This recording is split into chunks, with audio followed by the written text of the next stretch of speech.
Good evening, everybody. My name is Stephen Buffalo. I'm a member of the Samson Cree Nation, Treaty 6, and also a proud member of the Alberta Next panel. Tonight, we acknowledge that we're on Treaty 6 territory, a traditional meeting ground, gathering place, and traveling route for the Cree, Saulteaux, Blackfoot, Métis, and Dene, and Nakota Sioux. For all our people, and for all people who come before us, and all the people come after us, and all who are here tonight. Tonight, let's have a good discussion about our great province.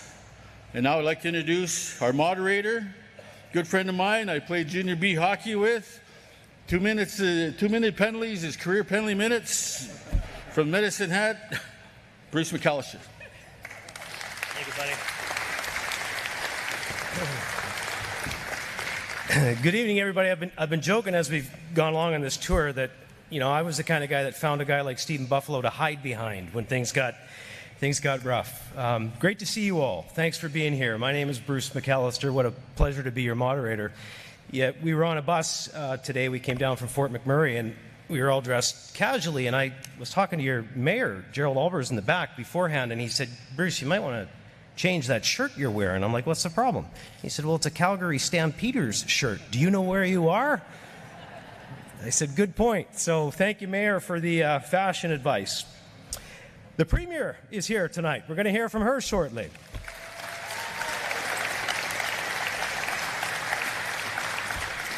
We really have assembled an amazing panel. They're regular Albertans like you from different professions. Like you, they care deeply about this province and recognize that making some changes for the betterment of Alberta might not be a bad thing. So we're here to find out what you think of that tonight, what you might recommend going forward.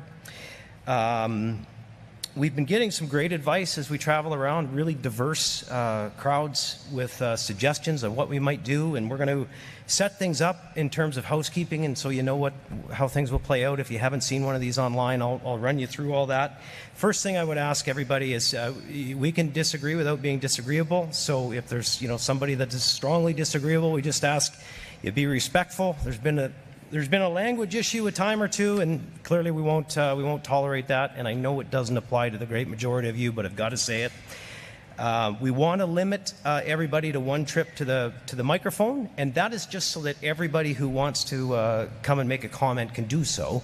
And if you've got a burning desire on a second topic, we've got time at the end. We'll revisit if we didn't get to cover all of the 6 in their entirety. You can come back then, and we ask that your questions be on topic. So we'll separate things into 7 sections tonight, and I'll tell you more about that in a moment. But we ask that you please keep your questions on topic. It is about Alberta Next, the relationship with Ottawa, and what we might do going forward. So if things go off topic, I'll probably wind up cutting the mic and asking you to see Garth Rosewell or Scott Sear. Both MLAs are here tonight. And so you'll be keeping them busy if we go down that road. So without further ado, let's meet the panel. And starting with our Premier, the Premier of Alberta, Danielle Smith, the Chair of the Alberta Next panel. We have MLA Brandon Lunty with us tonight. The President of Questerre Energy, Michael Binion, is here. The MLA, the newly elected MLA from Olds Didsbury Three Hills, Tara Sawyer. Dr. Benny Zhu, a registered acupuncturist with 30 years experience. Adam Legg is the president of the Business Council of Alberta, offers a great perspective. My former teammate and friend, Stephen Buffalo, President CEO of the Indian Resource Council of Canada. The Minister of Environment and Protected Areas, Rebecca Schultz, is with us tonight. Dr. Trevor Toome he's like the one person the Premier goes to for more information from the University of Calgary. Trevor, thanks for being with us. The Honourable Bruce MacDonald, former Alberta Court of Appeal Justice from 2009 to 23, and a judge on the Provincial Court and Court of Queen's Bench. Sir. MLA Glenn Van Dyken is from Athabasca, Barhead, Westlock. represents that constituency, pardon me. Melody Garner-Skyba is an experienced leader in agriculture. She'll talk about food supply, food prices, all of those things. Sumita Anand is the chair of the Premier's Council on Multiculturalism. And Andrew Judson brings 30 years of capital markets experience, and he is from the Fraser Institute. Andrew, thank you. So, before we get into the topics and sort of how we're going to cover them this evening, I promise to be brief so we can hear from as many of you as possible. Let's first give another warm welcome to the Premier and invite her up to set the stage for us.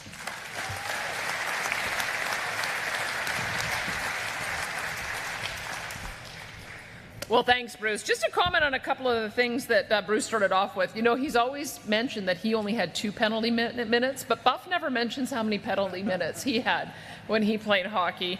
And just so we know, so we don't run into a ditch here, how many Calgary Stampeders fans are there here? Okay. I know where we're at. And one more thing I'd say is there is one more person you can defer questions on health and education to, and that's Saskatchewan's great Premier Scott Moe, because Lloydminster has the Health Board and the Education Board represented by Saskatchewan. So those have been a lot of the questions that have come up, and so just know that because you're in a bit of a unique situation here, I might have to call. I'll take some notes and I'll let your Premier know if you've got any issues you want me to bring up with him this evening. And I do also want to thank Mayor Gerald Alberts for always being so wonderful in hosting us here. We actually had a joint caucus meeting with Saskatchewan Premier Scott Moe and his caucus just a couple of short months ago. And I also want to thank Scott Sear, who's in an adjacent riding, for also being here this evening, as well as Garth Rosewell, who is generously hosting us here as well. And I do want to thank each of our panelists for being here tonight and for participating in this important process as we crisscross the province to engage directly with you, with the Albertans. This unique and amazing city, of course, straddles our border with Saskatchewan and stands as a monument to the close kinship that our two provinces share.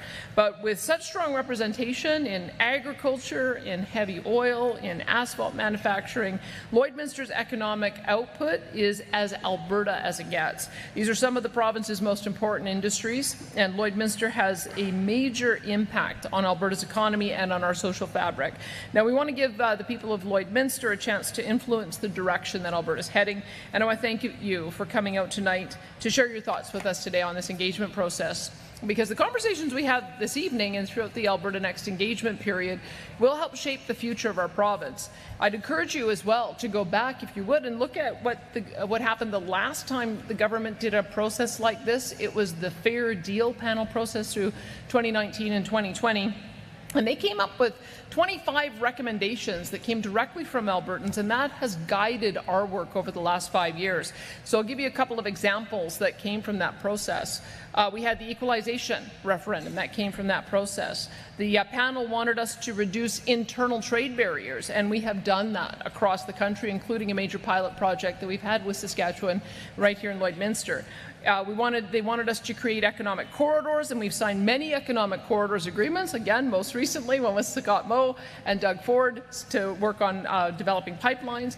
They wanted us to challenge federal legislation in our areas of jurisdiction. I think we've got about 15 lawsuits going in that regard, and several more coming.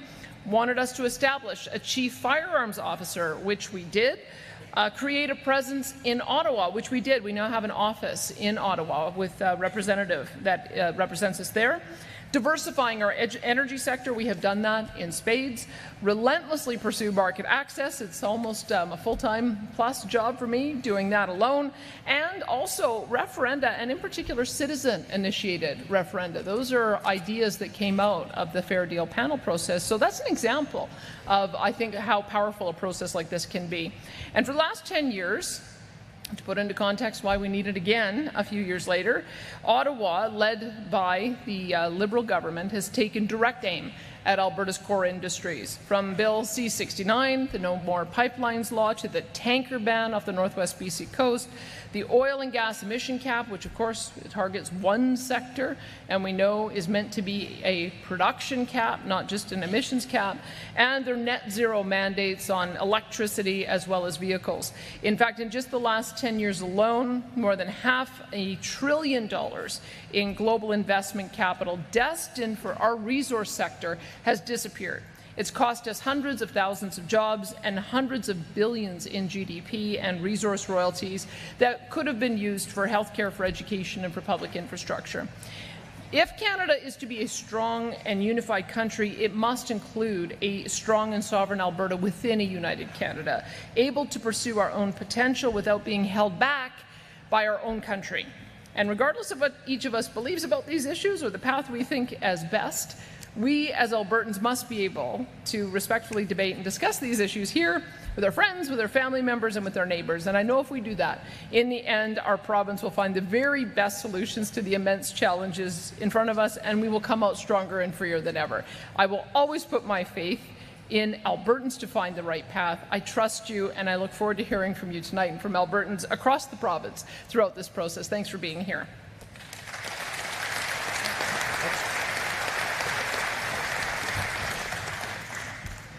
Excellent. Well, let's get started. So here's what you need to know tonight. So we have 6 topics. They are, and then we'll have some time for open topic on Ottawa, Alberta, if your question or comment doesn't fall into those 6. Equalization and transfers, Alberta pension plan, provincial police force, constitutional changes, immigration reform, and provincial tax collection. And so what we'll do is we'll play a video on each one, give a little bit of background, set the stage. While that video is playing, if you want to speak to that topic, 2 microphones here. Just go ahead and line up at the mic. And again, if it's to that topic, and when the video is done, I'll come back up here and we'll go back and forth. And it's also my goal tonight to make sure that you hear from all of the panelists, which is a bit of a challenge because really what we want to hear from is you. But I want you to know these folks too that have given up their time, so we'll try to balance that. And 45 seconds is what we set for a timer to make your comment. Again, you don't have to ask a question if you don't want, but we do set a timer and ask you to stick to it and ask you to stick to topic. So with that, let's get started. The first video of the evening is on equalization and transfers. Our next topic is reforming federal equalization and transfers.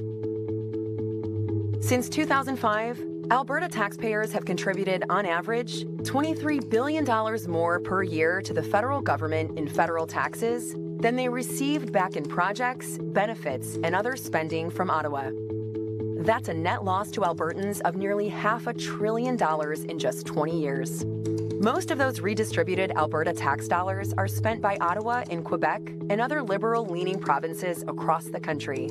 And part of that massive fiscal transfer out of Alberta comes through the Federal Equalization Program, which has seen Alberta pay over $67 billion into the program since 1957, while receiving back not a single penny since 1965. In 2021, Albertans voted in a referendum to remove equalization from the Constitution, but Ottawa completely ignored us. So what next? Alberta can't stop these federal transfers on its own. The Alberta government doesn't write a check to Ottawa each year, and we can't ask Albertans to stop paying their federal taxes. The fact is, fixing this problem will require political support from other provinces. One option that would be appealing to most other provinces is to have the provinces collect a larger share of overall taxes. This is how it could work. Currently, Ottawa collects over 60% of all the federal and provincial taxes that Canadians pay.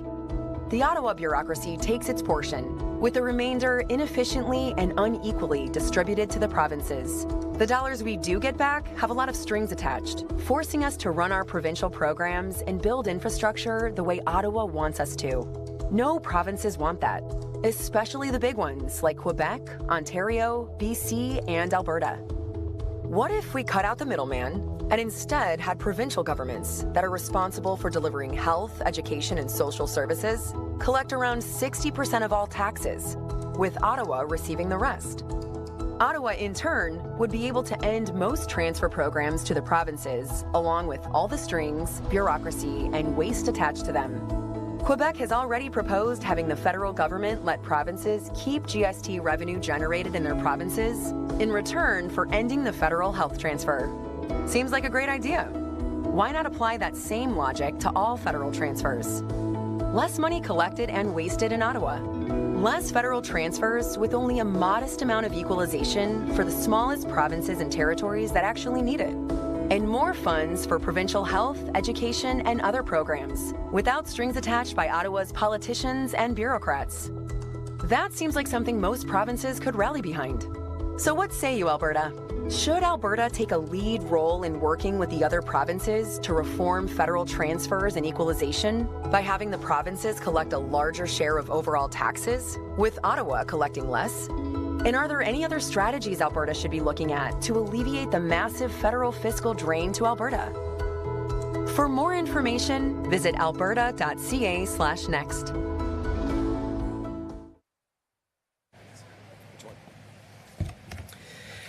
Excellent. So I think I saw somebody heading to the mic that y'all might recognize. Is that the mayor on the mic over here? And maybe that's a good place to kick things off. Thank you, Bruce. It's a real pleasure on behalf of the City of Lloydminster and our residents to welcome the panel, Premier, and all the MLAs, as well as cabinet ministers, as well as business and other interests. Thank you for joining us. Certainly, you've struck a note as a municipal leader that has to deal with taxes and transfers that we receive from the provincial government and the federal government. We would, as the municipal leader today, I would welcome the opportunity to see more come from the province to support infrastructure in our city, be it streets, roads, water, sewer, recreation, culture facilities, such as this beautiful facility that we're standing in. So I'd certainly welcome that, any opportunity that we would see that money transferred from Alberta. Thank you very much. Thank you, Your Worship. Okay, so we'll get to as many as we can, and we'll go to the panel for some context when needed. And the Premier's great. She'll probably jump in and cut me off regularly tonight, so we'll get used to that. Let's go to the other microphone. Lorley Ketchum. Hi, Lorley. I was watching this and just sitting there thinking 60-40 convinced me that we should send even 40% to Ottawa. I really need it, because I don't know why. I don't know if anybody wants to take that on. Well, let me take it on in this way. Okay. And I'm sure Trevor Toome or one of the others would be able to elaborate more. I've been sitting next to Trevor Toome at a couple of the previous panels, and one of the things we talked about is what is the cost of provincial areas of constitutional jurisdiction versus federal areas of constitutional jurisdiction.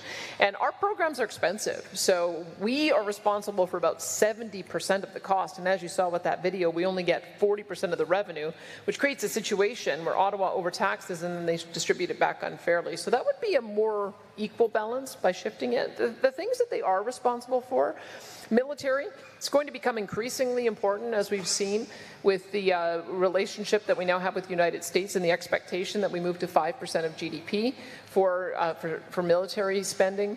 Also, the federal government provides an additional social program to seniors called OAS and Guaranteed Income Supplement. Those are two of their most costly programs. So that's something that is that they've taken on as federal jurisdiction. If we haven't talked about whether or not we would take on that similar program and have the transfer for it, but that is another major area. And they also do a lot of international work with international trade, and so that would be sort of a third area. There's probably some other big ones that I've missed, but I'll let others sort of jump in so that you can see that there are, under the Constitution, significant areas where they would still have to be able to receive funding for, but they way overtax, and then because they have so much left over, that's why we end up with this crazy system of them transferring back to us. And we will, I promise, go to Trevor and Michael both on this issue, but first let's go to this gentleman. Good evening. On April 28th, the federal Liberals secured a majority government from the rest of Canada by attacking Alberta's best customer, America, and Alberta's resource industries. We all know that there's only one way to change equalization, and that is to get out of the country. The good news for many of us is that victory has led to a resurgence of Western alienation and renewed calls for Alberta's independence. The Alberta Prosperity Project have hundreds of thousands of folks signed up to sign a petition to force a referendum on separation. My sense is that a plurality of Albertans are already committed to voting yes to leaving. Don't wait for the people of Alberta to force your government to schedule a referendum. Millions of people are watching from around the world, hoping and praying that Alberta will become a sovereign nation, which will quickly become a beacon of hope and a blueprint for freedom and prosperity lovers across Canada and around the world. Will you, Premier Smith, schedule a referendum vote for May 1st, 2026? Don't say I didn't ask. Thank you, sir. There is a process. Premier, do you want to go ahead? Well, Danny, I knew I could count on you to ask that question. Thanks for being here. I have said from the beginning that I support Alberta sovereignty within a united Canada. There's a few reasons for that. And one is that if I want to get a bitumen pipeline to the British Columbia coast, I have to negotiate with British Columbia. And my personal view is that would be easier as part of a united Canada than as a separate country. And so if that is our aspiration, we happen to be a landlocked province. And I'm very encouraged by the fact that the provinces all feel the same frustration that I do at the federal government breathing down their neck and forcing them to pass policies and enact policies in a way that suits federal interests rather than provincial interests. I feel like we've got unity among the premiers like I've never seen before. And so with that behind us, I think that we can change the federation. I'm still working towards that. That's what our process is to try to find ways that we can fix confederation, make it work better, maybe make it work a little bit more like how Europe works, where you have autonomy at the national level, and then there are things that you coordinate on among the member states through the European Union. It's not a perfect example, but there's certainly a lot more autonomy at the national level in Europe. But there are models around the world that I think can work. It's a matter of us trying to rewrite the rules so that we get the federal government back in its lane so we can be in our lane. That's what I'm working towards. If I have those said, that if either of the petition campaigns get enough signatures, that we absolutely will put it on the ballot and we'll let Albertans decide. But I'm waiting to see what happens with that petition campaign. Thank you, Danny. Thank you, Premier. Next in behind you, sir. No. It's not back and forth. Next person. Thank you. Time? Okay. So thank you. So I have two thoughts on this. One is as far as the fiscal capacity of the provinces, the one thing that does, I think, get on everyone's nerves is the provinces that have their own crown corporations and artificially keep prices low and that going into revenues overall. I think there needs to be some sort of standardized rate of electricity or something like that that all the provinces use so it's fair, so that some don't have more benefits than others. On the other hand, the collection of taxes is really not all that different from education taxes that are collected by a municipality and then sent to the province and then back to the municipality in the form of the different Lloydminster or the LGFF and different things like that. So I think get rid of property taxes at the local level and just have us have the power at the local level to decide how much to tax people. Thank you. Trevor, I always call on you at some point during this discussion for some of these numbers and an explanation. Can I do that now?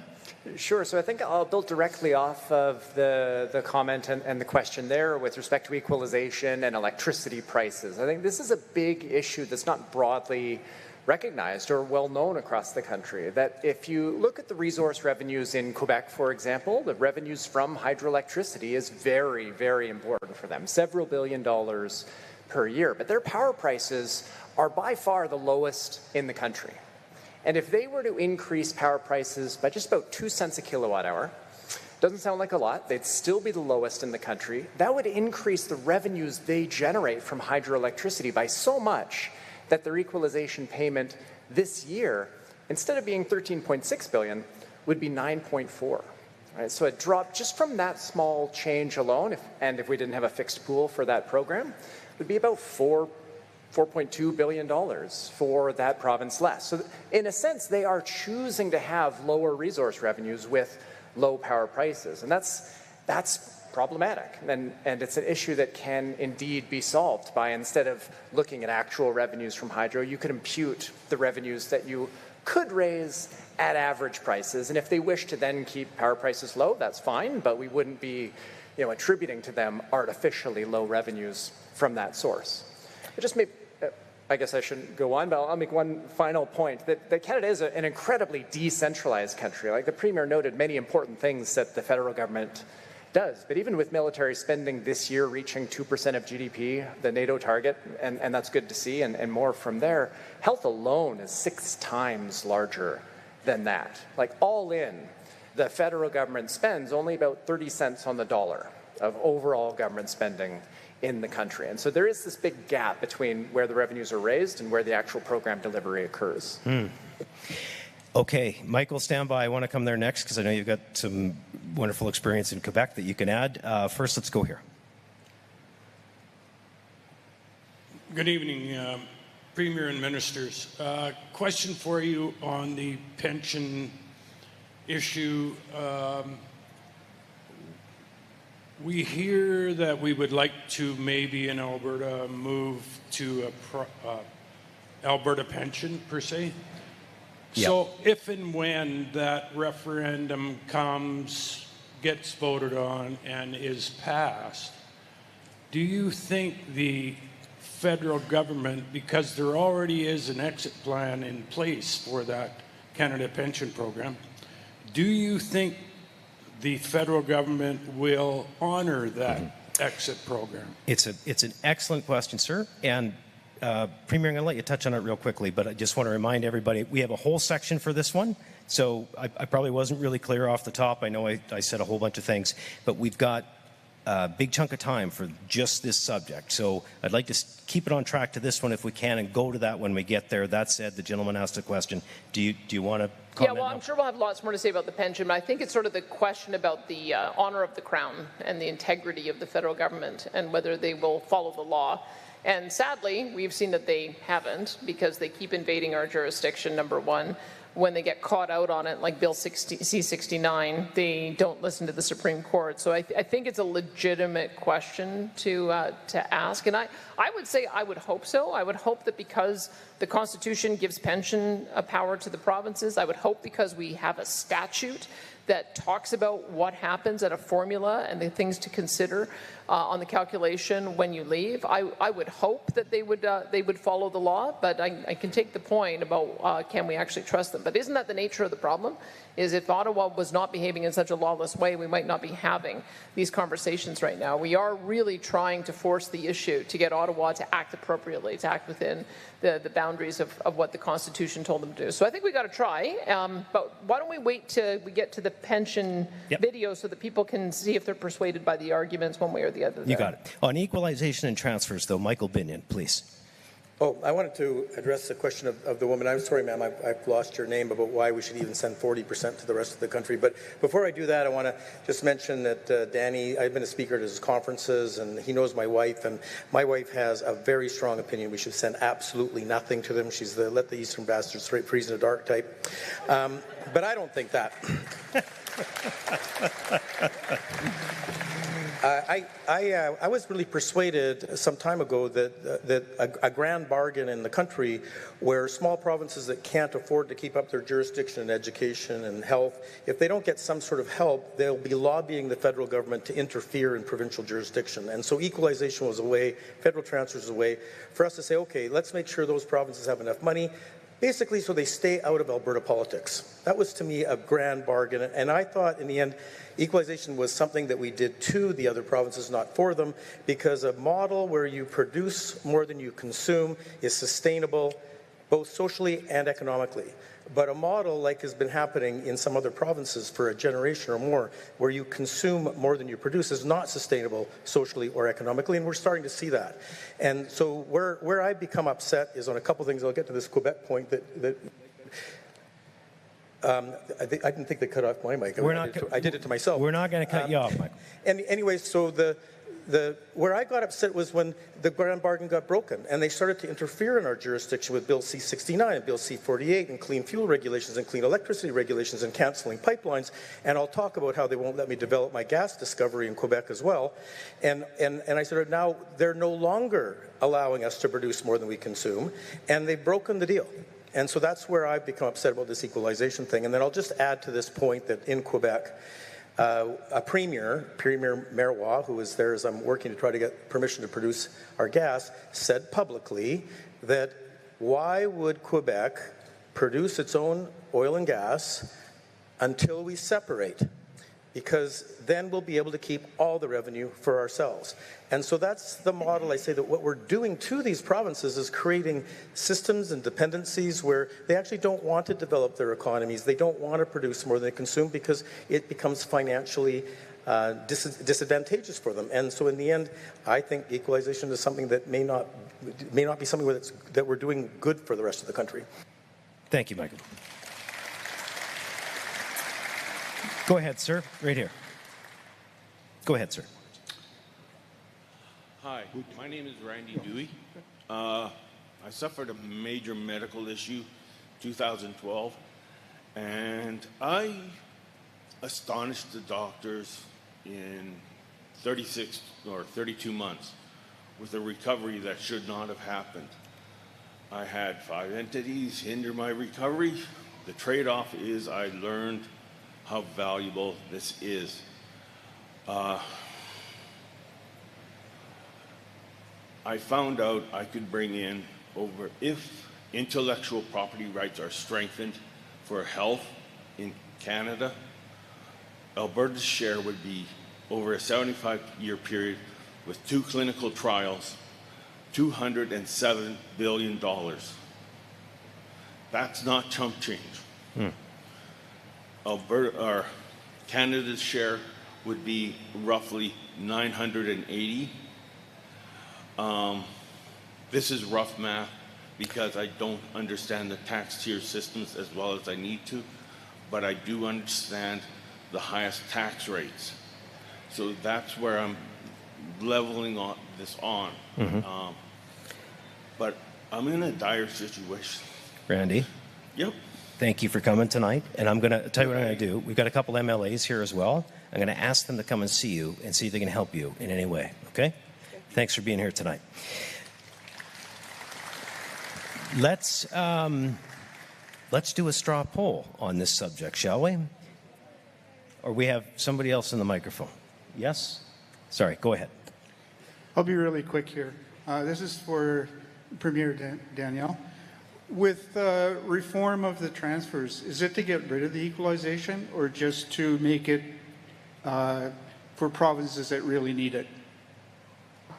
I'm open to either. I think we started off with the idea that every province should have a pathway to ultimately become self-sustaining, and it doesn't matter what your size is. Look at Saskatchewan, look at Newfoundland and Labrador, look at BC and Alberta. We are all net payers into Confederation. And so I think there should be a pathway for ultimately them to get up to the standard, which is roughly equivalent tax rates to provide roughly equivalent services. So that should be our aspiration, but there maybe need to be an interim step. And in my view, the interim step should be that small provinces should not be transferring money to big provinces. Newfoundland and Labrador, our poorest province with the biggest amount of debt, with one of the smallest populations, should not be a net payer into Confederation so that Ontario and Quebec can receive equalization payments. That's just bananas.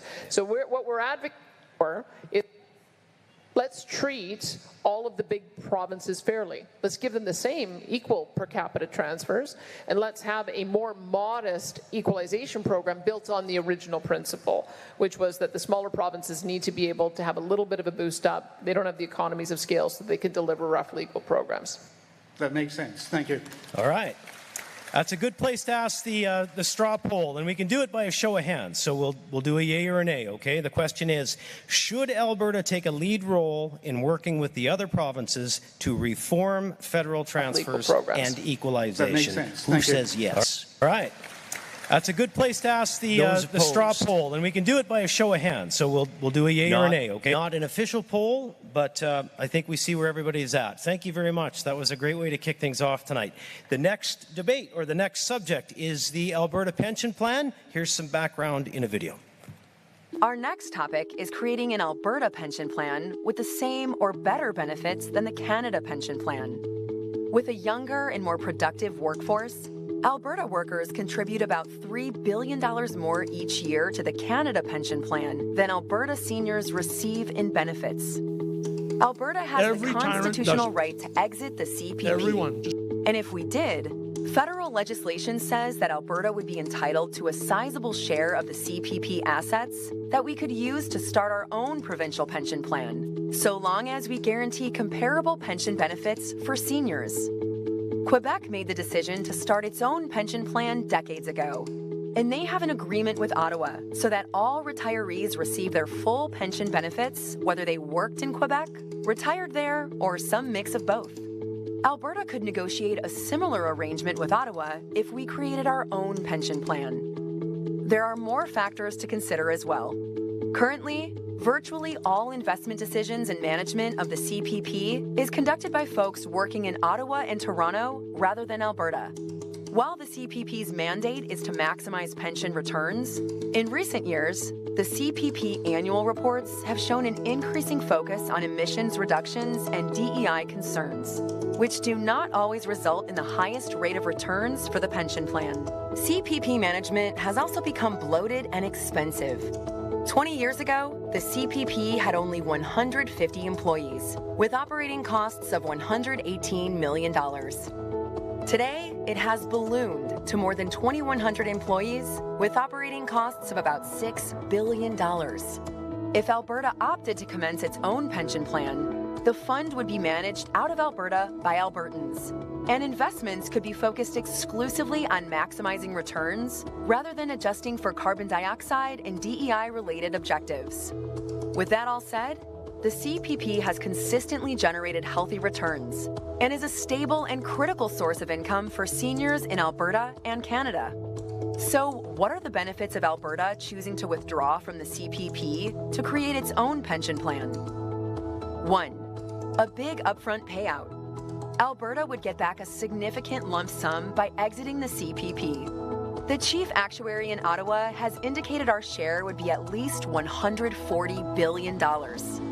That's plenty to start and build a strong Alberta pension plan from day one. 2. Better benefits for seniors, lower premiums for Alberta workers. Thanks to our younger, more productive population, an Alberta pension plan could result in Alberta workers paying lower pension premiums on their paychecks, or seniors enjoying higher pension benefits, or a mix of both. 3. Local control and boosting our economy. An Alberta pension plan would be managed right here at home, creating more jobs and growing Alberta's financial sector. We would also be insulated from the economic and demographic decline in Canada. Our investment decisions could also be steered clear of ideological decision-making and instead remain focused on the long-term rate of return for Alberta pensioners. But there are some risks to consider. 1. Uncertain payout. The CPP exit rules aren't clear in the federal legislation, and Ottawa is notoriously anti-Alberta with its decisions. So the size of the lump sum Alberta is offered could be lower than it should be.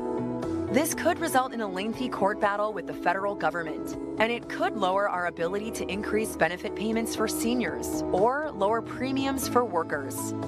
2. Long-term risk.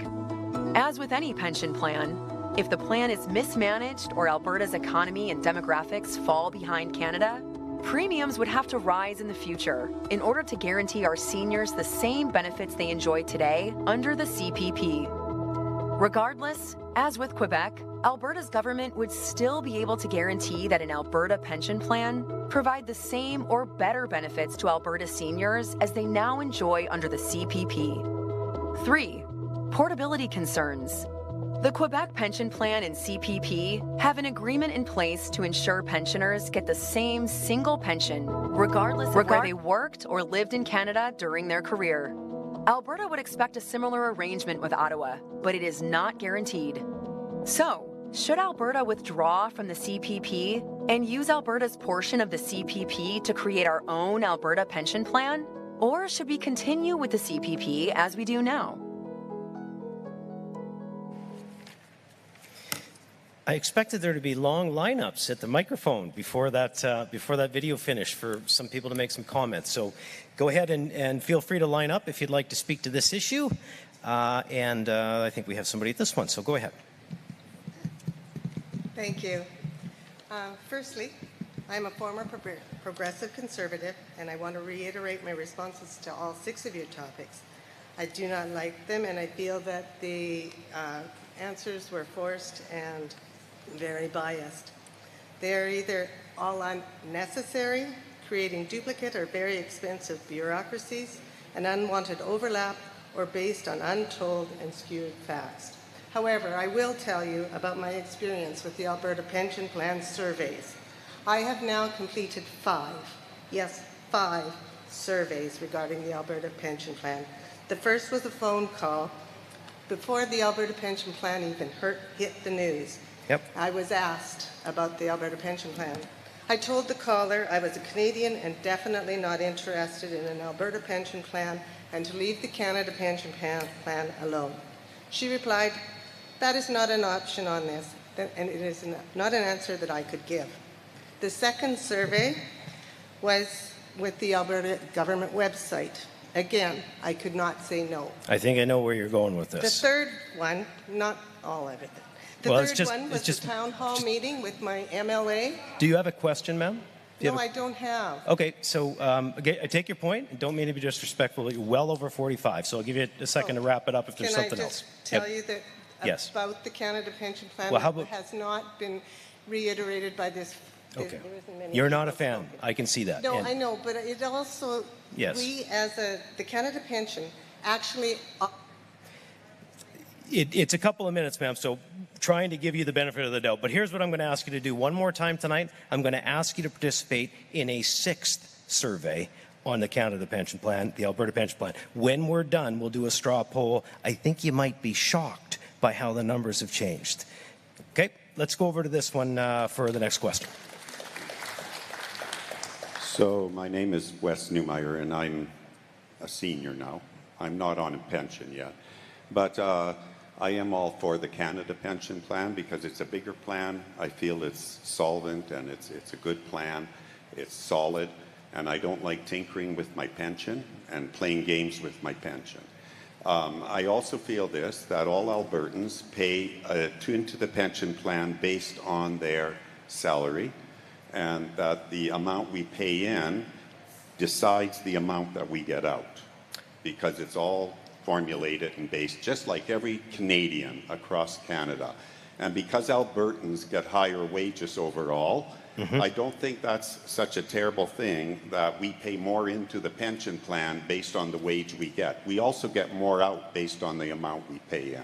Well, so I'm happy with the Canada Pension Plan. Excellent, thank you. This is a good time to go to one or two of our panelists that can add some context. Andrew Judson, maybe I'll start with you for some context.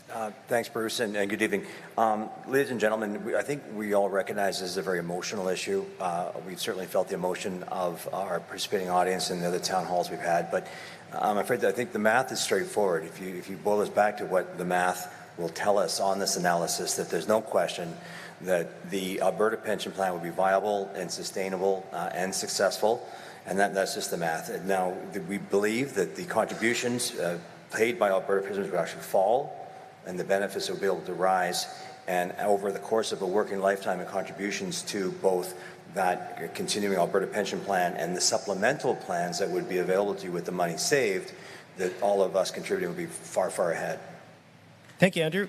We'll go here, and I promise I'm going to come back to Trevor, and I know Premier will want to comment on this one too, but let's go to you. Hi, I'm Kathy Bartley. Hi, Kathy. And I'm for the CPP for multiple reasons. Would you mind? I'm having a hard time hearing from this microphone. I don't know if people are not speaking head on or if there's something we can do with the audio in the back, but if you wouldn't mind just maybe speaking a little bit closer. I've been a bit muffled the last couple of speakers. I appreciate that. I have a voice that can go over 2 soccer fields, believe me. That's not a bad thing, Kathy. It is a very actually. good thing. Go ahead. Okay, I'll start again. I'm for the CPP for multiple reasons. One, it is a well-established, world-recognized retirement savings plan. Many countries struggling, we are not. There's 75 years of being able to pull out in our CPP. Very few countries have that ability at this time. Secondly, and honestly, with respect, I do not trust how the government will invest our money. It's our money, not the government's. So that's my biggest concern. Okay. Thanks. Thanks, Kathy. On that point, we agree. The government doesn't have any money. It's all taxpayer money, for sure. Would you like me to comment on a couple of things that have been raised? Yep. So just a couple of things. I think the CPP is coasting on past reputation. I think if you look at current reputation, it doesn't quite match. And don't trust me, trust Andrew Coyne, who's no fan of an Alberta pension plan, but he's also been no fan of how the CPP has been run for the last number of years. He's the one who pointed out that they started off with 150 managers, and it cost $118 million in management fees when they first began. They're now up to $6 billion in management fees, over 2,000 employees, because they switched from sort of passively going investing on index funds to active management, but that's not the worst part. The worst part is that they're actually getting worse returns than if they had just invested in an ETF. They're also ideological. They've been investing on diversity, equity, inclusion principles, as well as environmental sustainability governance principles. They just finally dropped that because it was a disadvantage to our industry. I mean, what a big slap in the face that Albertans are the biggest payers into the system, and our pension plan had an overt policy not to be supporting our oil and gas industry and the investments there. So I would just ask you to consider that. The other thing I'd say is that it is in the legislation that you cannot opt out unless you offer equal or better benefits. So anyone who is currently a recipient of CPP, the only thing they stand to gain is more. They cannot lose because there's no way that we would be able to pay less. The real question is, would we be able to reduce the premiums on our younger generation and those coming up? And the answer is an absolute yes. Trevor, too, might want to weigh in on this. I was sitting next to him, and he gives me these little tidbits of stats that I've been jotting down. But our program would be equally solvent to the federal program if we only had $20 billion in the fund, because it's a relatively modest amount that we have to support seniors. We would get a minimum of $140 billion based on what their formula was, based on some of the calculations he's done. We think that we'd get a little bit more, we'd get more than that. But if we got that additional amount, not only would we be able to provide equal or better benefits, we would also be able to reduce the employee contribution and the employer contribution as well. So that's part of the reason why I think we have to look at the current way the CPP is being managed and do a judgment on whether it really is getting the best returns for us or if we can do better. Thank you, Premier. I was going to save Trevor, but Trevor, let's do it. Great. Maybe I'll just touch on a couple points. It's been raised that the CPP, it's well established, it's been around for a long time, certainly, and that it is a strong plan. And I do think it is a strong plan thanks to a lot of effort that was put in the 1990s, led by Ralph Klein and Jim Dinning here in Alberta, and Mike Harris in Ontario, and Paul Martin federally, where we enacted some really big reforms to CPP to put it on a good position. At least the Alberta pension plan that's kind of being talked about, or that analysis has come out on, is built on that foundation. And it's the demographics in Alberta that provides for a potential advantage here. And maybe just some numbers for context. There's about 3 contributing workers in Alberta per CPP beneficiary in Alberta. Nationally, there's about 2.5 contributing workers per beneficiary. And that might not sound like a big difference, but in kind of a simple pay-as-you-go pension, that's the difference between a contribution rate of 10% versus a contribution rate of 8.2%. So small differences in demographics can lead to big differences in how much you need to pay as a worker to sustain an Alberta pension plan. And so that's really the benefit of an APP. The demographics in Alberta would allow for contribution rates to be considerably lower, kind of almost independent of how much would be paid out from the CPP fund. And like any issue, and this is a complicated issue, there are pros and cons, and there would be unique risks that Alberta would face. And I think that's where our minds should go in terms of evaluating these trade-offs. Lower contribution rates, potentially different risks, in particular around migration and interprovincial moves of people well into the future. But the APP would be a strong plan, just like the CPP is a strong plan. And we just need to think about weighing those costs and benefits kind of very, with a very hard head. Excellent. Thank you, Trevor. We've got a whole bunch of people at the microphones. Just a reminder, if we don't get to everybody as we move to the next topic, there'll be time at the end and you can come back to it. But let's start over here and go through as many as we can. Hi, my name is Linda Koppel. And before I ask the question about the APP, I will address the question I had for the first question that you had. I could not answer, should Alberta lead the other provinces, because I didn't have a clear answer as to how.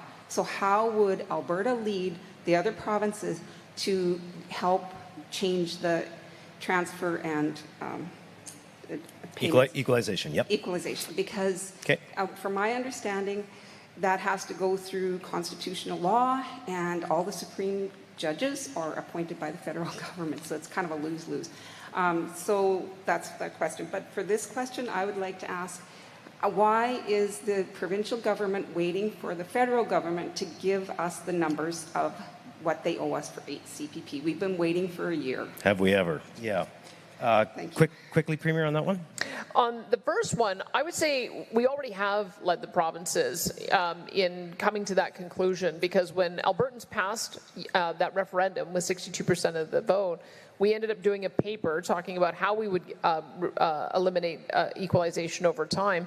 And Newfoundland and Labrador, they started looking at it saying, this is unfair, and they launched a legal challenge saying we shouldn't be a net payer.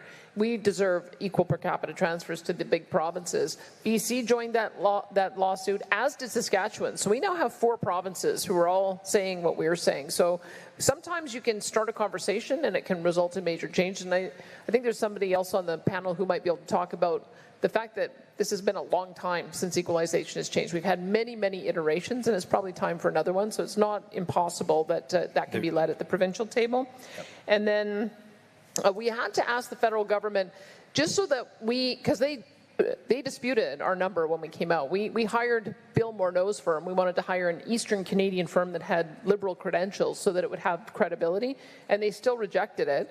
We said, well, if you reject our interpretation of the Act, tell us what yours is, because we felt like Albertans needed to know the rough number of what that transfer would look like if they were going to vote yes or no on it. So we think, based on their formula, it's not as much as we thought. It's $140 billion. It would still allow us to maintain the benefits, but it would also allow to reduce contributions and more. And that's why we're consulting again to find out if people want to put it to a vote. I want to save the panel comments just because we've got such a long lineup. I want to hear from as many of you as possible. Go ahead, sir. Let's go right here.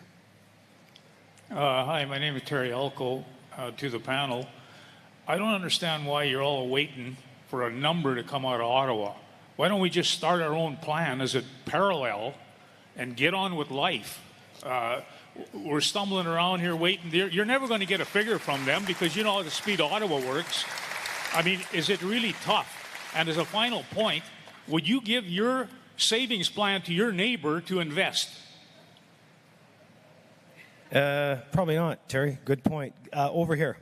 Well, the only thing I'd say is... Premier, we are so out of time. Go ahead. But I saw there was a lot of enthusiasm for that. But just understand what that means is that we'd be leveling another tax on Albertans. Not only would you have to pay the $9 billion you're already paying to support the historic plan, but you'd need to start levying a new tax to be able to support a brand new plan. And so we just gave a tax cut of $750 because we heard Albertans needed that. So I don't know that there'd be an appetite for a brand new tax. Okay, over here. Hi, my name is Janelle.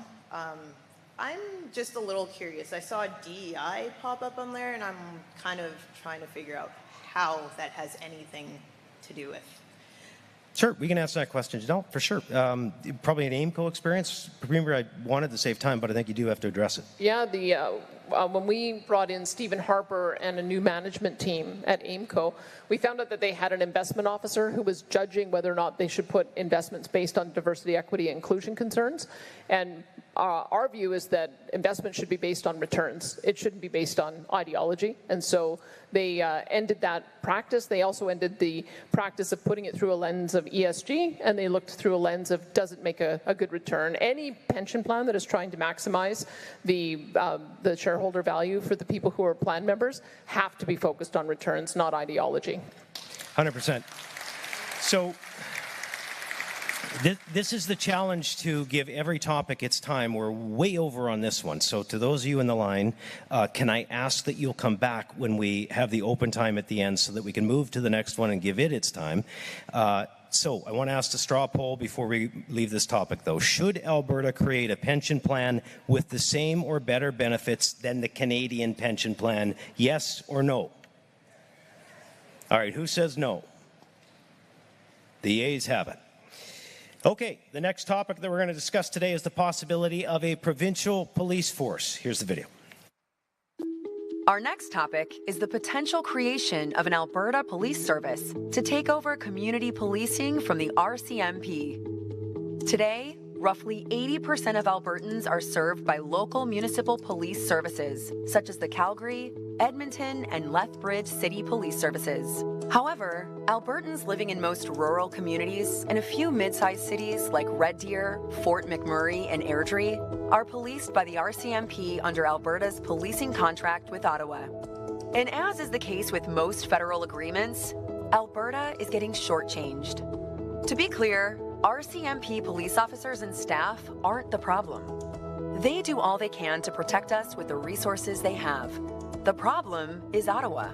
Because the federal government is failing to provide the number of promised officers and resources to Alberta communities under the policing contract, response times are slow, staffing is stretched thin, and officers are often moved across the country at a moment's notice, resulting in little connection to the Alberta communities they serve. Furthermore, because of French language requirements, English-speaking Alberta officers do not qualify for senior RCMP positions. And ultimately, the RCMP's policing priorities are chosen by the federal government in Ottawa, rather than the provincial government in Alberta. Even the federal government itself has recently stated the RCMP should transition away from contract policing when current agreements expire in 2032. Ontario and Quebec have had provincial services for over 100 years. Why not Alberta? So, what are the benefits of Alberta withdrawing from the federal policing contract and creating our own provincial police service to provide community policing? 1, more local, more accountable. An Alberta police service would be run by and for Albertans, accountable to our province and not to the federal government in Ottawa. Police officers and support staff could build long-term careers in the Alberta communities they know and love. And any current RCMP officers and support staff working in Alberta would be invited to join a new Alberta police service. 2, safer rural communities. With local recruitment and stable placements, rural response times would improve considerably from where they are now, and coverage would become more reliable and tailored to each municipality and region. This is especially important in underserved rural Alberta communities. 3, flexible, made-in-Alberta solution. Most Albertans already have local police services. The province would assist larger communities like Red Deer, Fort McMurray, and Airdrie to transition to their own police services, while smaller rural communities would be policed by the new provincial police service. And of course, nothing would change for Edmonton, Calgary, and other communities that already have municipal police services in place. But there are also potential drawbacks to consider. 1, startup costs. Establishing a new police service requires significant initial investment. Hiring officers, buying equipment, building training infrastructure, and training personnel. Ultimately, the startup costs could reach into the hundreds of millions over several years. 2, loss of some federal operational funding. The federal government currently covers 30% of RCMP contract policing costs. It is therefore likely that there will be additional ongoing operational costs for the province. However, municipalities would not be saddled with those costs. So, should Alberta create an Alberta Police Service to take over community policing from the RCMP? Again, thank you to those of you that we didn't get to on the last subject. Please come back at the end and we'll do our best to make sure that you get to the microphone. So, Premier, you had mentioned some historical significance from one of our panelists. I think it was Justice MacDonald. Maybe we'll start, Bruce, with you on this topic, and then I'll go to some of the mics, okay? Can I just give one interesting piece of context? Because I mentioned earlier that health and education are under the Saskatchewan Government Authority. The policing is under K Division, not F Division. And so the policing in Lloydminster is done for both the Saskatchewan and the Alberta side through the Alberta policing contract with a special contract to the municipal regional government. Am I got that right, Mayor Albers? So if we were to move towards a provincial police force, it would impact Lloydminster. I guess there's two options. Lloydminster, I suppose, could stay with the RCMP and be part of F Division and transferred over to Saskatchewan, or municipality could choose to have its own municipal police force, as places like Grand Prairie has done, or we could look at having a sheriff detachment here. So it's just an interesting nuance being a border town. And it needed to be referenced. Thank you, Premier. Bruce? Yeah, I just like to point out that the province of Alberta had its own provincial police called the Alberta Provincial Police from 1917 to 1932. And the reason that came about was that in 1916, the Alberta government passed a law on prohibition. And regardless of what you think about that, it was the law of the province. But the RCMP, that were acting as the provincial police for Alberta, refused to enforce it on the orders of essentially Ottawa. So that got in Edmonton and Ottawa, it got into quite a tiff, if I can put it that way. And with the result, Ottawa removed all the RCMP officers from Alberta, ostensibly to help with the war effort at the of World War I, but that was just a pretense. So the province was required on virtually no notice at all to set up its own provincial police force, which they did. And the Alberta Provincial Police became a very effective force and policed the province through the turbulent 20s, which was, particularly, I guess, turbulent because of a number of social conditions that were going on at the time. But unfortunately, in 1932, the province became basically bankrupt, had no money, and so they had to fold the Alberta Provincial Police. It wasn't for any operational reasons, it's just because they didn't have the money. And that's how the RCMP got back into Alberta. Thank you, Bruce, for the history lesson. Sir, why don't you kick us off over here? Actually, there's people who haven't asked questions yet. I'll sit down. Oh, okay. Yep, that's, I should see that. Absolutely. Just to be respectful, we'll ask, if you haven't been to a microphone yet, come on up. And if you have, please defer to those that haven't. Go ahead. I have asked one question, but I do have concern for the CP for this. You were saying within your video, oh, sorry, I'm short. You were saying within your video the federal government chooses the RCMP's policing policies. According to Edmonton AM, the ROO said the RCMP are legally obligated to set local policing priorities in concert with provinces. Detachment commanders set priorities together and communities. The RCMP also encourage employees to learn more languages. Leadership roles in Alberta are English-speaking positions forced to move. Thank you. Okay. So, good chance, Premier, before I get to respond to this, just to say it again. If you've been to a microphone, please let everybody else go to the microphone, and we'll give you some time at the end, okay? Premier, do you want to take that one on? Well, we're going off CBC reporting, and the CBC reporting says that to be able to get, I mean, I put it out there because I think the person comes from a perspective that probably often agrees with the CBC, and if even the CBC says that you need to have French language training in order to be a senior officer or a senior member of the civil side in the RCMP. I mean, I think that that's what we're going from, and that's the experience that we hear from officers, and that's what they say, and they've even doubled down, and they're actively asking senior officers who want to aspire to those positions to learn French. So there's that. And I must tell you, one of the issues that we have with the RCMP is, unfortunately, they don't take direction and work with us on our policing priorities. This is why we have had to set up a special fugitive apprehension team. You would have thought the RCMP should have led that. They didn't. We shouldn't have had to set up a special border control team with our sheriffs. We had to because the RCMP did it. We shouldn't have had to set up a scan team to shut down drug houses. We do. We have our own surveillance team with our sheriffs who work collaboratively with the others. You'd think that that would be one of the services they would provide. And why don't they do that? It's because they're about 20 to 30% short in every detachment. They have contracted with us to have 1,911 positions. At any given time, we're only about 1,400, and that is a story across every jurisdiction that is policed by the RCMP. They just don't have the capacity to fill the detachments. One more story I would just say, I said it last night. We have 4,000 organized crime groups and gangs in Canada. I had heard that there was one group in particular that was victimizing people in Edmonton. We contacted the RCMP to see if we could get some surveillance or some intel on that. They said they couldn't share that with me. So they do not report to our government. They report to Ottawa, and we're now at a point where we have to start a special intel unit within our sheriffs so that we can understand which of our communities are being impacted by these thugs. So I would respectfully disagree with you. There's a reason why those who are in rural areas have expressed frustration at the lack of response from RCMP, and what we are doing is responding to that. In addition, on his way out the door, Justin Trudeau finally said publicly what he's been telling us for years, is that he thinks the RCMP should become more like a federal FBI and should leave community contract policing. And we don't want to have what happened to us in 1917, where they just bailed on us, and we ended up having to scramble to create a police force. If they're going to bail on us, we've got to start planning by supporting municipalities who want to get their own service and by also shoring up our sheriffs. Thank you, Premier.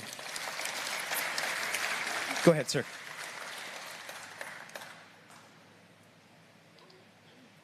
I think if the Corporation Alberta people would listen to this, we could save probably trillions of dollars. There's 10 rules written in stone that everybody should live by. And if you did the education on that, then you wouldn't have the crime, you wouldn't need all the police, first and foremost. So those 10 rules got simplified into 2. Do you know what they are, Ms. Smith? You got about 10 seconds to get them out. I asked the question. Are you willing to educate people what those 2 rules are? Why don't you tell me? Have you heard of Jesus? Sir, what's your That's question? my question. What is your question? Would the Corporation Alberta? Okay. Thank you. Let's go over to this microphone, please. Good evening, everybody. My name's Sam. I'm a construction worker working here in Lloydminster, but I live in the small community around Hill near Camrose.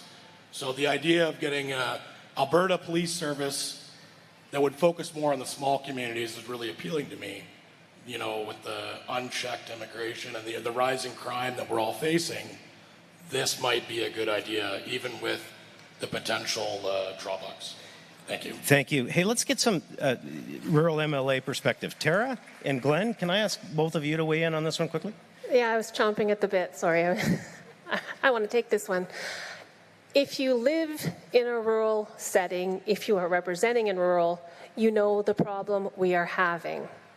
And it is in no way, shape, or form a disparagement to the officers in uniform and what they're doing. But the reality is we do not have the supports that we need to the level we need at all.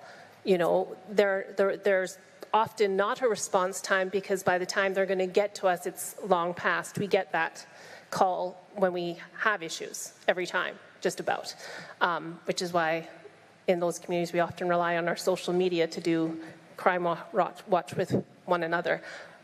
I just finished, obviously, door knocking, and I was at a door with a retired RCMP officer, and he was very much in support of this because he has the experience of what he knew the resources they no longer had to help do what we needed to do. I hit a door with an active Calgary police officer who lives in a small town, and he also thought it would be a good idea. I shut myself off. So what I'm saying is, There is a problem in the rural area that needs more support. Thank you, Tara. Did you shut yourself off again, or were you done? You were done? Okay, Glenn?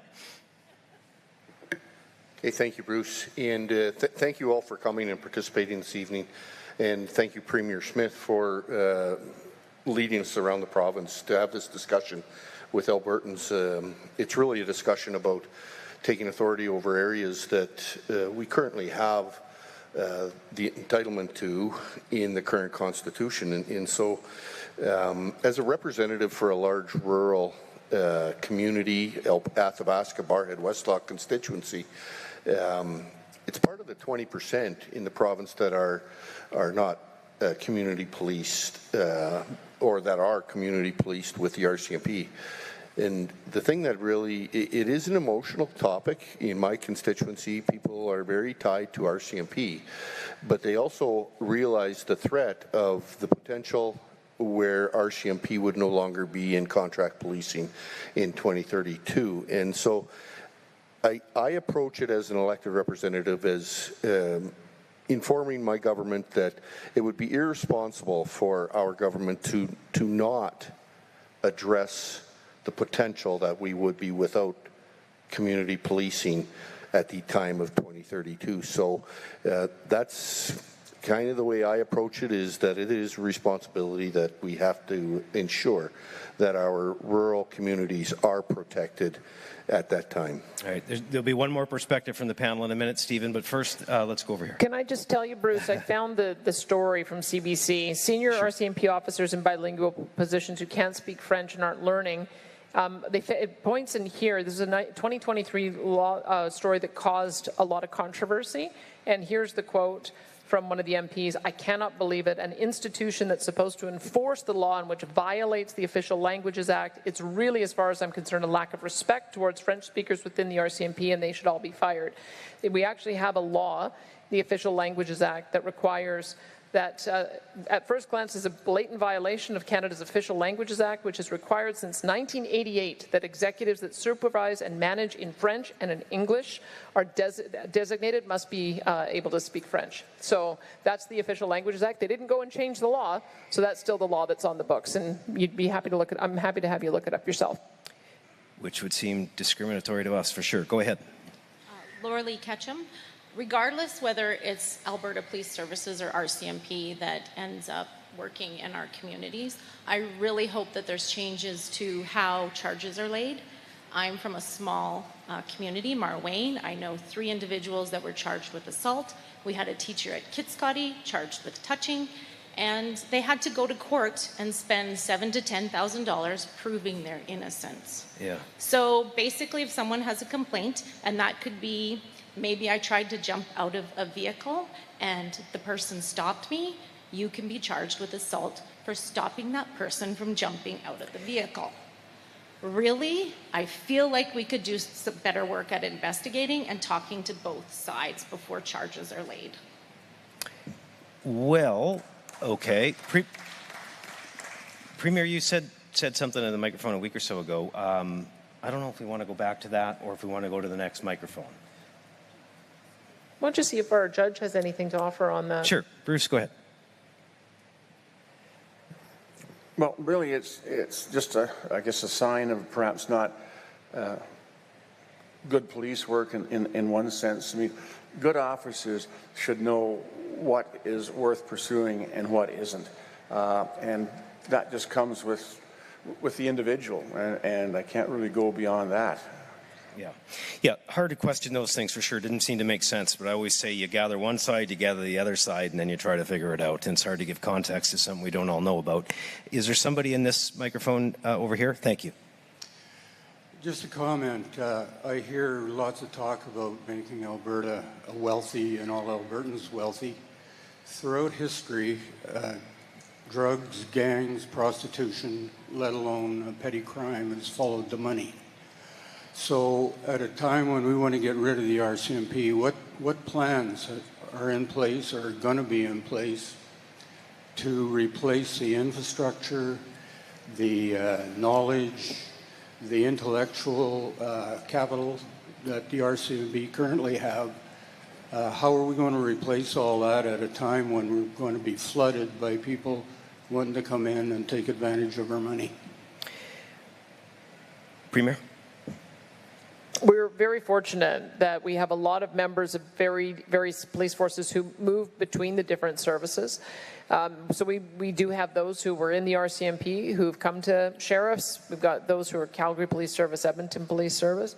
What I would say is I think it came as a bit of a surprise when Grand Prairie decided that they wanted to go to their municipal force, how many people were interested in applying for those jobs, because we keep getting told by the RCMP how difficult it is to get people to apply. That's why we have all these vacancies.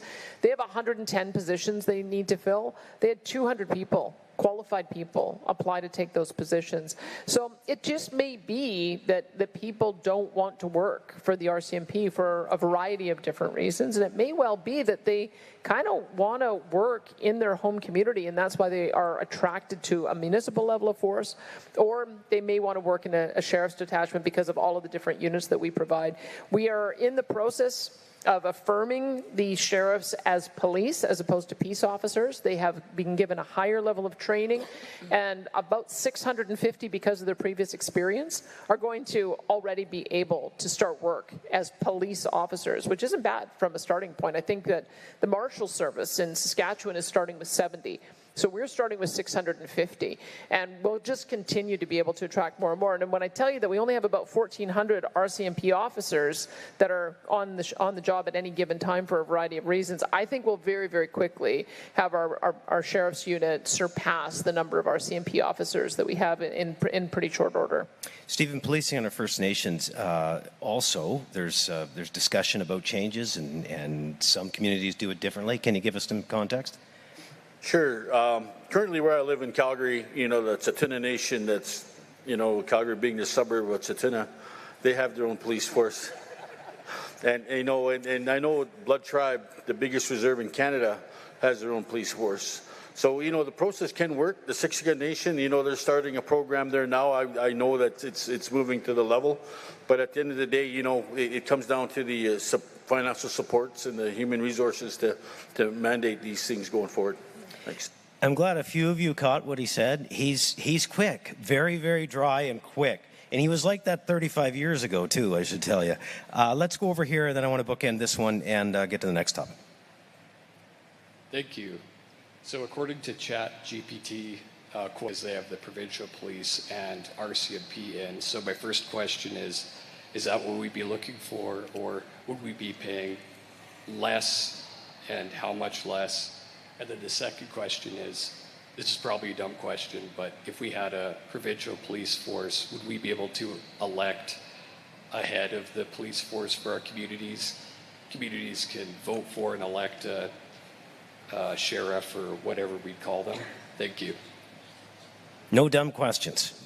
Yeah, that's a good one. So it is the case that the RCMP, with all-in benefits, are the highest paid officers in Canada. That's one of the reasons why when Grand Prairie realized that they could have a local police force, they would be able to hire for a little bit more cost effectively and either save money or hire more personnel. They chose to hire more personnel. So yes, it would very likely be a lower cost police officer. When it comes to who leads it, we've chosen a chief Sat Parhar, who was, I think, a 35-year member of the Calgary Police Force. And we also have a head of a police commission. So when you have an independent police force, you need to have a citizens body that governs it in the event that there's excessive use of force. And so we've already established the head of our police commission as well.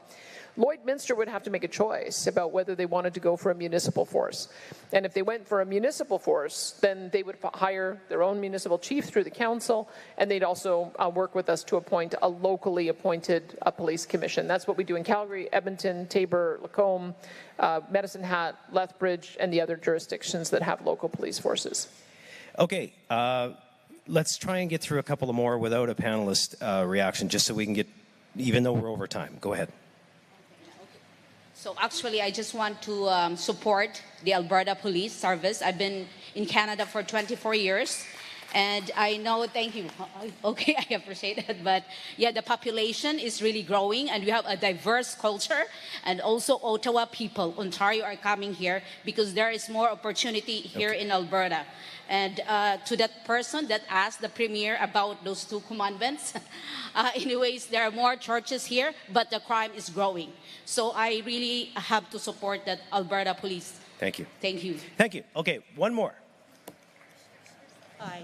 I'm wondering if we were to have our own provincial police force, do you see any changes in the catch and release programs? It's really noticeable for me because I come from a small community and you know people that have offended over and over and over again and they get a slap on the wrist and they get sent back into the community to continue doing the same crimes that they did. It's a huge issue. Premier, one sec. This lady's been waiting a long time. We'll answer your question and try and book this one in too. My name is Nanette Stewart, and I was a municipal employee with the City of Lloydminster in 2006 to 2010. I worked within the RCMP. I was a 911 call taker, dispatcher for the RCMP, and I have great respect for the RCMP to a degree, but I am really disappointed in the politics that kind of took over our forces, and a lot of people didn't have choice when it came to vaccines, and I have 4 informed consent packages. 3 of them came from Sask Health Authority, 1 came from Alberta Health Services. My question is, why are our officers not getting these? Our military, our frontline workers? Thank you. I'm hoping that somebody can answer this for me. I'll tell you what we will do. As a grandmother of a vaccine-injured child. I'll tell you what we will do is we'll have an MLA help you with those issues specifically. But Premier, to bookend this topic, there's a couple of things you may want to touch on. Well, again, we amended our Alberta Bill of Rights so that to protect medical choice. So anybody who wants or doesn't want to get a medical intervention, I know because of the stories that we heard, and I've heard them and read them too, because of those, we've changed the law so that can't happen again. But let's make sure that your MLA is in touch with you to see if there's anything that he can do to help navigate some of the particular issues that you're raising. When it comes to the issue of the catch and release program, I would say that let's see what happens in the fall, because this is another example where there is consensus among the premiers. When you've got Doug Ford writing letters because of some bad dude let out on bail who goes and kills one of his officers, and you have NDP leader Wab Kinew writing a same kind of letter because some bad guy went out and went back to his community and killed members of the community. When you've got that kind of consensus, whether it's a Conservative leader or an NDP one, and all of us are saying we've got to end this program. If somebody's violent and a danger, you got to keep them behind bars.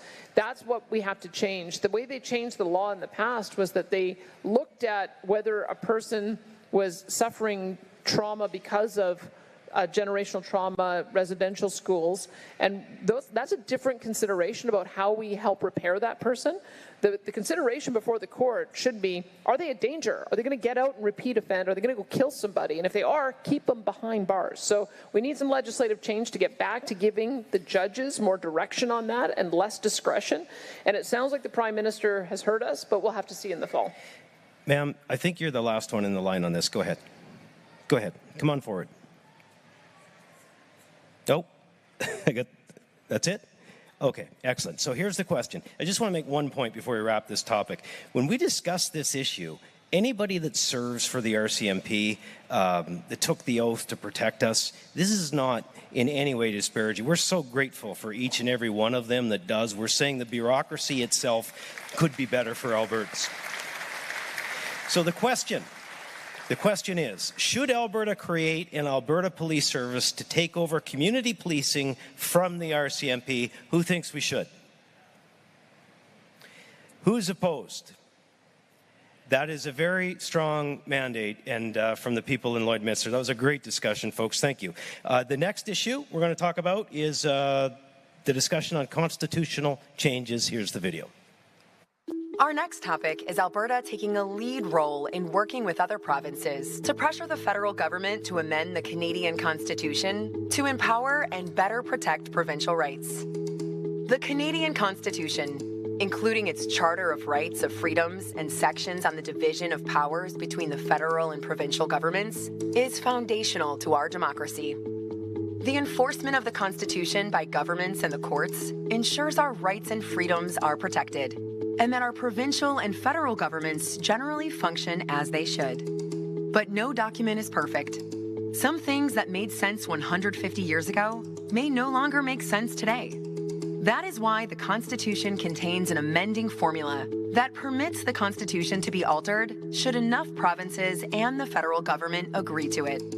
Over the last decades, several outdated and unfair problems with the Constitution have been identified, but no tangible progress has been made to fix them, due primarily to a lack of federal and provincial leadership. Examples of proposed constitutional reforms include the following. 1. Amending the division of powers to indicate that core areas of provincial jurisdiction, including over natural resources and health, are immune from federal legislation, and to also ensure that in shared areas of jurisdiction, such as agriculture and immigration, provincial laws prevail over federal ones. 2. Imposing constitutional limits on the federal spending power in areas of provincial jurisdiction, including a provincial right to opt out of federal spending measures with proper compensation should they so choose. 3. Adhering strictly to representation by population in the House of Commons. Right now, those living in smaller provinces are greatly overrepresented when compared to those living in larger ones. 4. Either abolishing the Senate entirely or having it actually represent provincial interests as originally intended by mandating an elected Senate with the same amount of senators representing each province. 5. Allowing provinces to appoint their own King's Bench and Court of Appeal justices, rather than having those appointments made by the federal government. 6. Expanding the Supreme Court to allow for more justices from Western Canada and making prior service on a province's Court of Appeal a mandatory requirement of becoming a Supreme Court justice. 7. Eliminating the Ottawa residency requirement for judges on federal courts to ensure more Western Canadian representation. And 8. Mandating provincial approval of the appointment of a lieutenant governor to a province by the federal government. There are, of course, many other potential constitutional amendments that are worth discussion, but this is a start.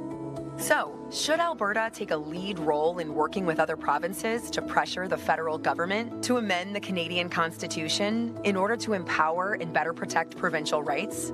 And if so, which of the amendments discussed or other proposals should the Alberta government advocate for? You might ask yourself, have constitutional changes been part of the nation of Canada as we've grown? And I think, Michael Binion, you'd be a great place to start to give some context to that question. Okay, thank you. Well, I'm in the middle of getting peer review on a paper from MacDonald Laurier on a concept of responsible government as a pathway for more Alberta sovereignty. And the one thing that I found is that a lot of people talk about how the Constitution is impossible to change, but it's actually been the tradition in Canada for the Constitution to change, and it has had major changes every generation or two since 1763. And I think one of the most important principles that changed during the Durham Report of 1830s was this idea of responsible government. And what responsible government meant was that the colonies should be allowed to have more powers as they demonstrate the ability to responsibly self-govern themselves. And that's exactly what's happened. 1840, we had the Act of Union. 1867, we had the BNA Act. We had the Rupert's Land sold in 1870. We've had the two new provinces in Saskatchewan, Alberta in 1905. 1930, we got the resources. 1931, the Statute of Westminster finally made Canadian law supreme to UK law. 1982, we got the Constitution patriated so that constitutional change didn't happen in London anymore, it happens in Canada. And then I would say that the 1998 Clarity reference is another important constitutional change, or actually affirmation of what Lord Durham said in 1830s, that yes, a province could secede if it follows democratic principles of responsible self-government, because that's exactly how Canada became independent of the UK. And there's no reason why a province can't gain sovereignty over time in the exact same way. And I would say that we've seen this in our own history. And I think that calls for First Nations for responsible self-government mirror in some sense calls for provinces. And the main point that I would say around that, though, is it does seem to me the prerequisite for that is for a province to emulate Quebec, who has spent 2 generations developing responsible self-government. And they can manage their own money. They can police themselves. They can collect their own taxes. And they can manage immigration. And these are things that I think if Alberta is serious about more autonomy, more sovereignty, within Canada, and that doesn't, just as Canada ultimately did separate from the UK, it doesn't have to stop there. But we do first have to meet a prerequisite of being able to prove we can govern ourselves. Excellent. Thank you, Michael. Let's go over here. Thank you, Moderator, Premier, and panelists for giving up your time to listen this evening. I applaud the recognition of the need to reform judicial selection, as the courts have become increasingly swayed by their convictions rather than precedent.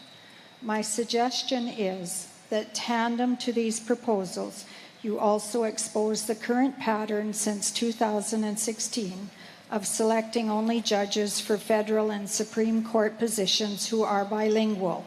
This not only reduces the eligible to an extremely small pool of people who share political and ideological views, it appears, but it ignores the fact that current technology easily enables translation. Mm-hmm. The residency issue already mentioned can be mitigated, I suspect, also with common technology such as Zoom. Thank you for your time. Thank you for the question. Premier, I want to ask Bruce about it specifically, but do you want to say anything before I throw it over? Okay, go ahead, Justice McDonald. Well, the bilingual requirements for the Supreme Court of Canada has come by dictate of the current Chief Justice. That wasn't the requirement before. It was certainly a big plus if you could speak French, if you're an English-speaking person, and vice versa, but it wasn't mandated until the current Chief Justice took it upon himself to make it so.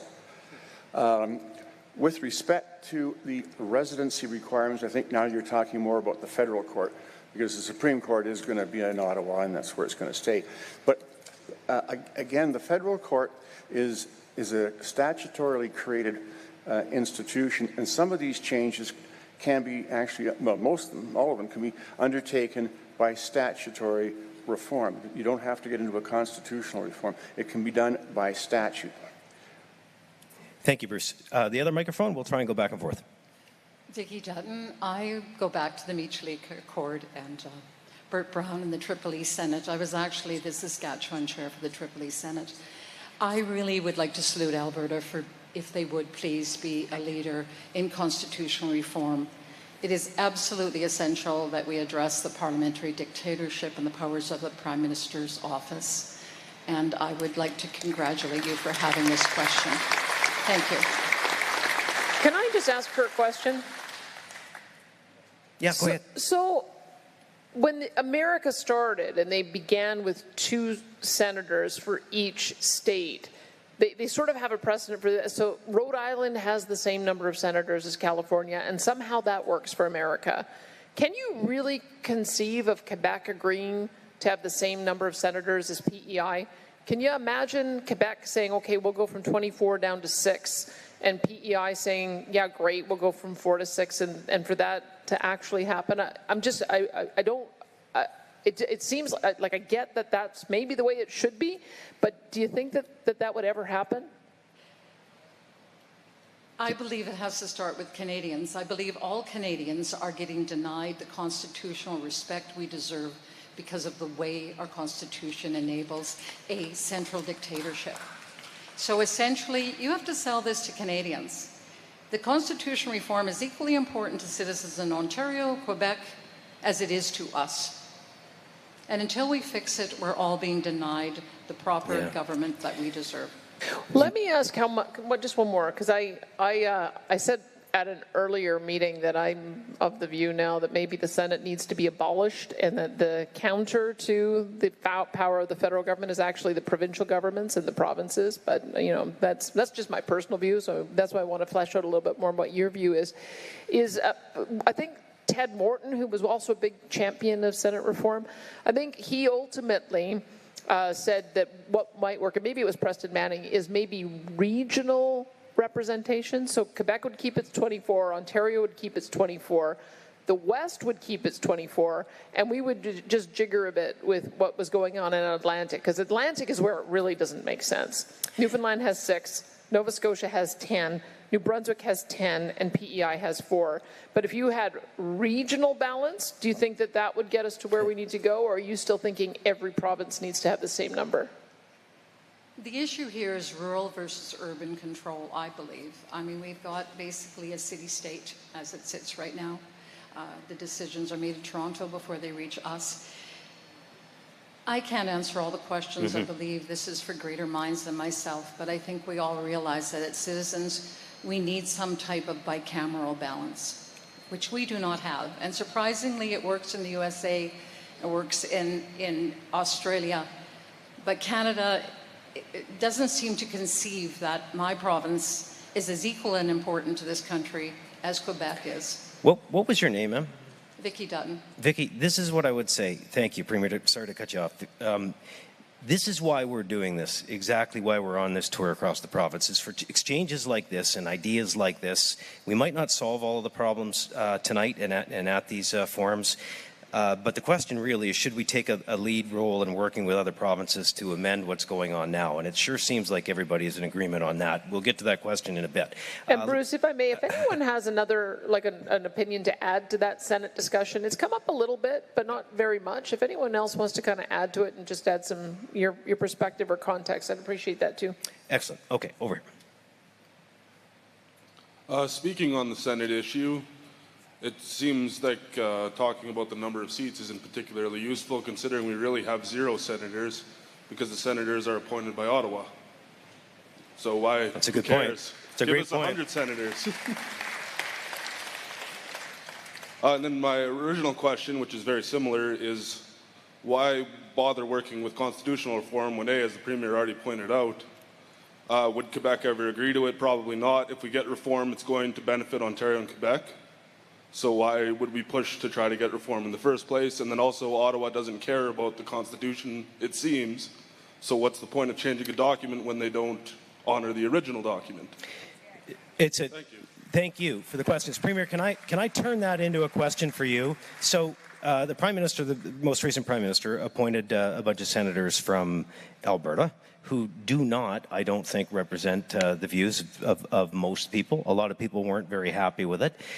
So what is your view on this question? Well, that's why I've been more persuaded by abolishing than by trying to reform it. But maybe you need to abolish to reconstitute. Maybe that's the other thing to think of, is that if it's not working for us the way it is, maybe we get rid of it and then we figure out a way to reconstitute in a way that is fair. Maybe you could get more provinces on board with that, because I had a conversation with the Nova Scotia Premier, Tim Houston, and I had a lather worked up about how the fact that they've got 1 million people or so and they have 10 senators and we've got 5 million and we only have 6. And he said, I didn't know we had 10 senators. So that's how disconnected the Senate has become from having any meaningful interaction with provincial premiers or provincial issues. And it was meant to be a representation of the regions, and it's just completely failed at that.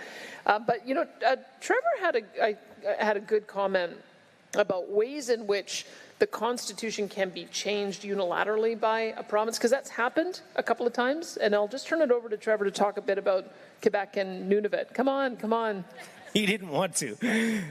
Not being a constitutional scholar, I will decline to. Okay, I'm going to tell you what he told me. Okay. So Quebec, Sometimes the Premier takes over in moderating, but she's very good at it. Quebec did declare themselves a distinct society, and everybody seemed to just accept that, and that's kind of one of the constitutional provisions they put forward in Meech and Charlottetown that got voted down by the people, so there you go, that's interesting. And look what's happened with Nunavut. They have created an entirely new region, and they just signed an historic devolution agreement, so they are going down this pathway that Michael Binion has talked about, of responsible government, and doing so with a bilateral relationship with Ottawa in the same way that Quebec is doing a bilateral. So maybe we can't get everybody on board with everything that we want, but maybe we can start pressing the envelope to get the things that we want and see which other provinces want to join us. I don't know if anyone else wants to weigh in on that. They do, but I get to call them out. And it's going to be Brandon next, but first let's go over here.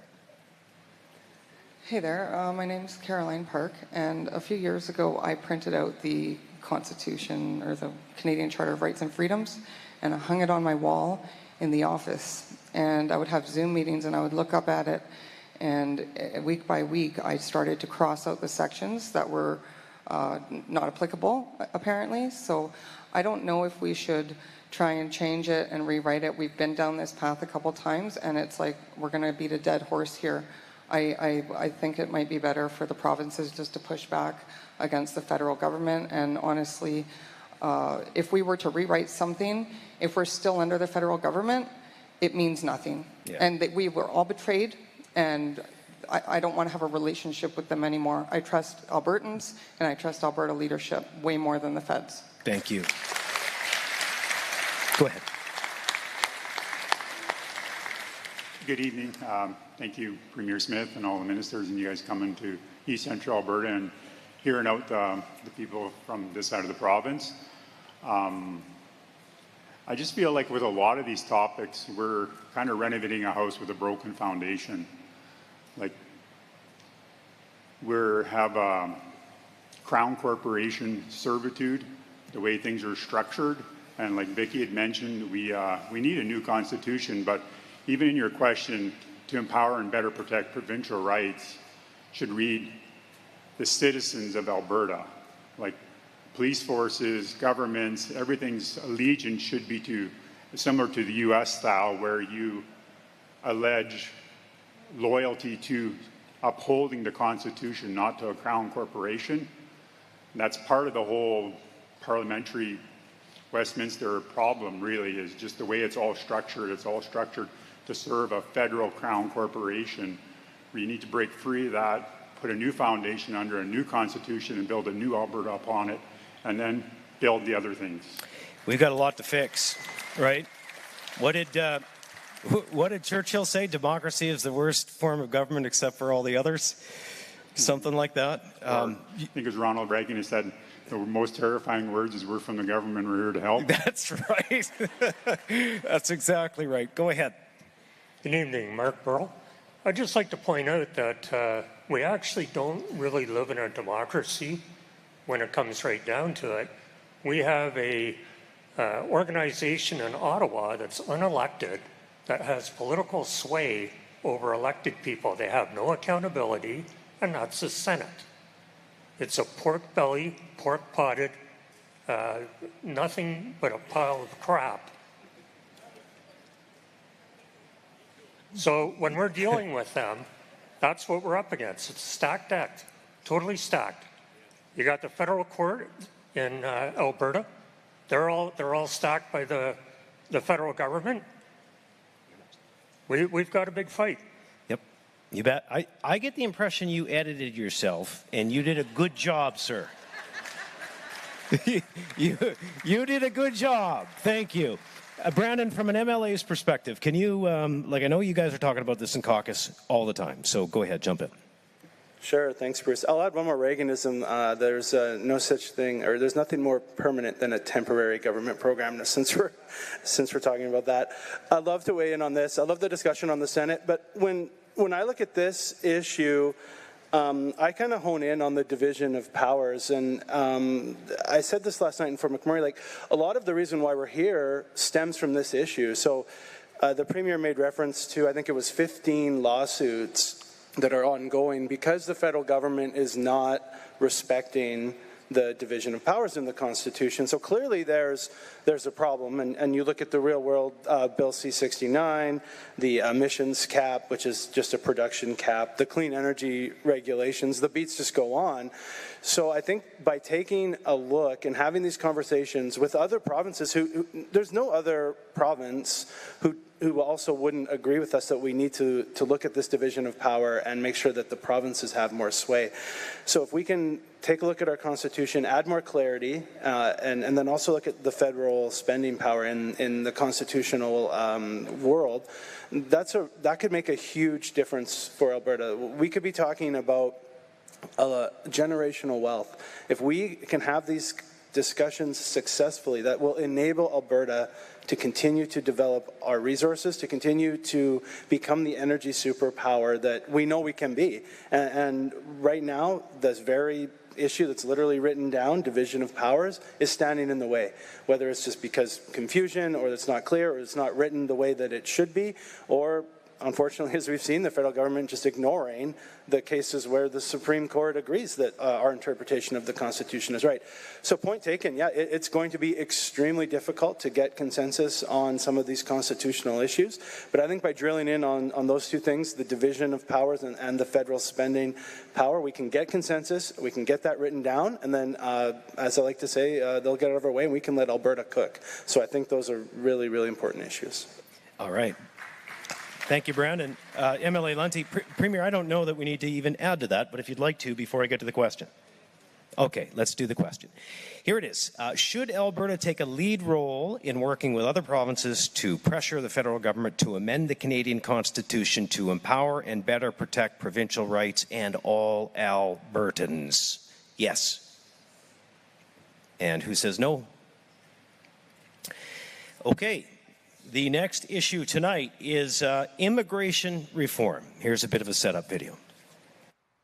Our next topic is Alberta taking more control of the immigration system to counter Ottawa's open border policies, which are driving up the cost of living and are not aligned with the needs of Alberta's economy. In just over 100 years, Alberta's population has grown from a few 100,000 farmers, ranchers, and First Nations peoples to a province of over 5 million, with one of the most prosperous economies in the world. This great success story would not have been possible without new Albertans moving here from all over the world. That is why Alberta has always welcomed newcomers looking to contribute to our province's economic success and unique culture. And we always will. However, as all Canadians intuitively understand, the number of newcomers entering the country each year needs to be sustainable, and everyone wanting to come should be committed to upholding the Canadian values of hard work, love of freedom, and peaceful coexistence. Sadly, Justin Trudeau's Liberals upended Canada's immigration system for over a decade by instituting an open borders policy that permitted millions to enter Canada each year, often without any sort of proper vetting, job prospects, or needed employment skills. The results have been disastrous. Housing prices have skyrocketed. Unemployment keeps increasing as immigration outpaces job growth.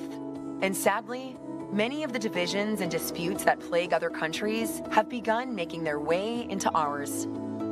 Further, Ottawa has ignored the request of Alberta to cut refugee claimants and student visas, and instead permit Alberta, like Quebec, to select a more sustainable and targeted number of economic migrants better able to contribute to our province's economy. What can Alberta do about the situation? Quite a bit, actually.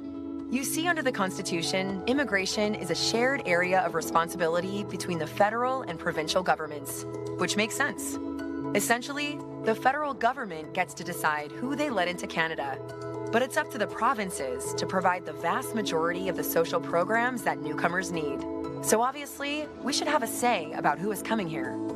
If Alberta isn't satisfied with the number or economic qualifications of newcomers moving to our province, we may have the option to withhold provincial social programs to any non-citizen or non-permanent resident who does not have an Alberta-approved immigration status. This would likely encourage more sustainable numbers of immigration overall, while supporting the entry of newcomers that can contribute to our provincial economy.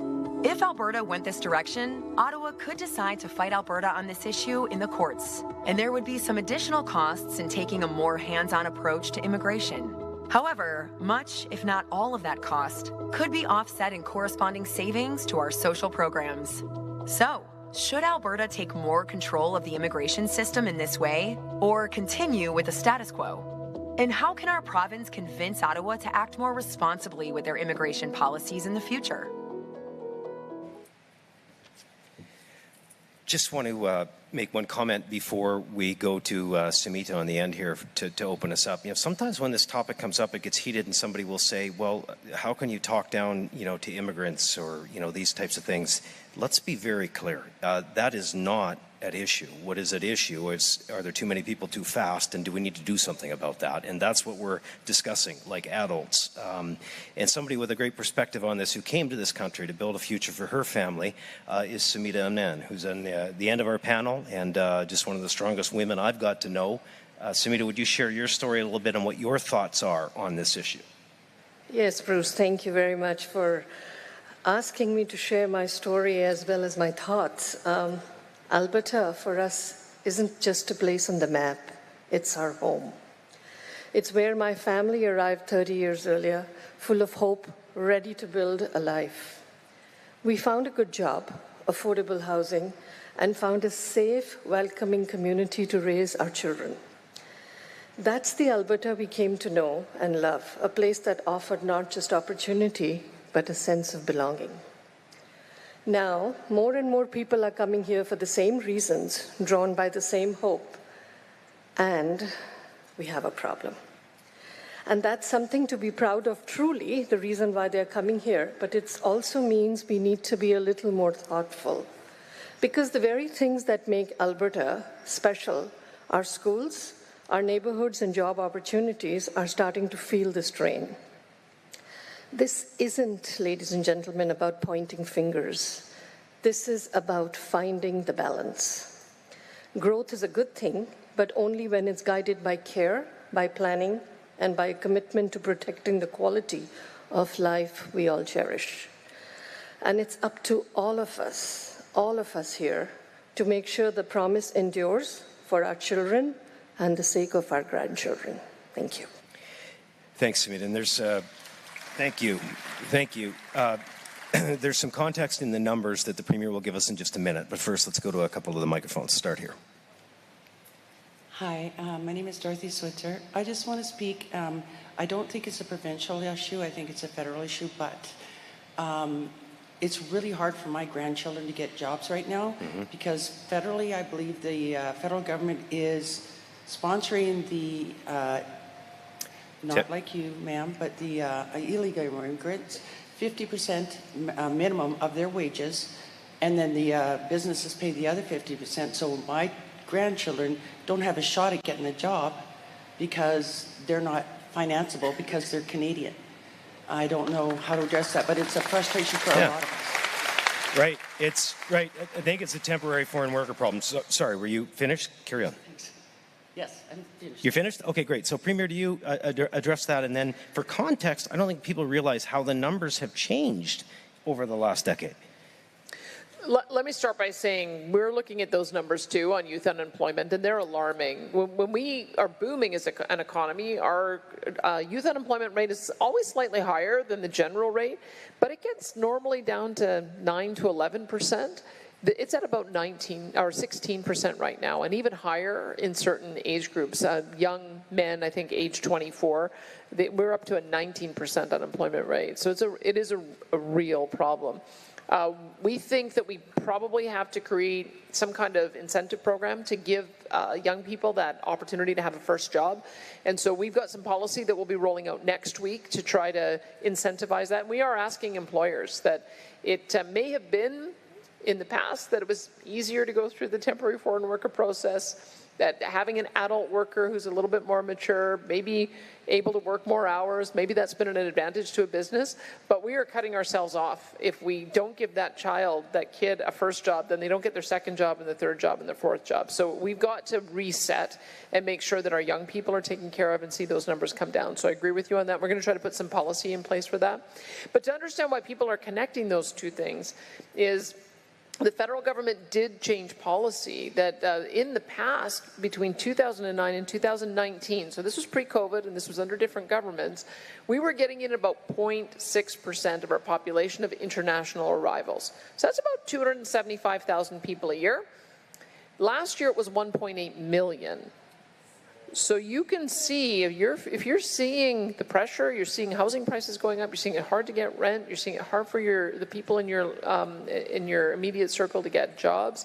You're seeing crowded schools, you're seeing difficulty getting a doctor. These are why people are connecting those two things. Now, what happened in Alberta? If we were to get back to kind of a more normal level of population growth, it would probably be about 50,000 newcomers a year. Call it 1% of our population. We're now at 5 million, 50,000.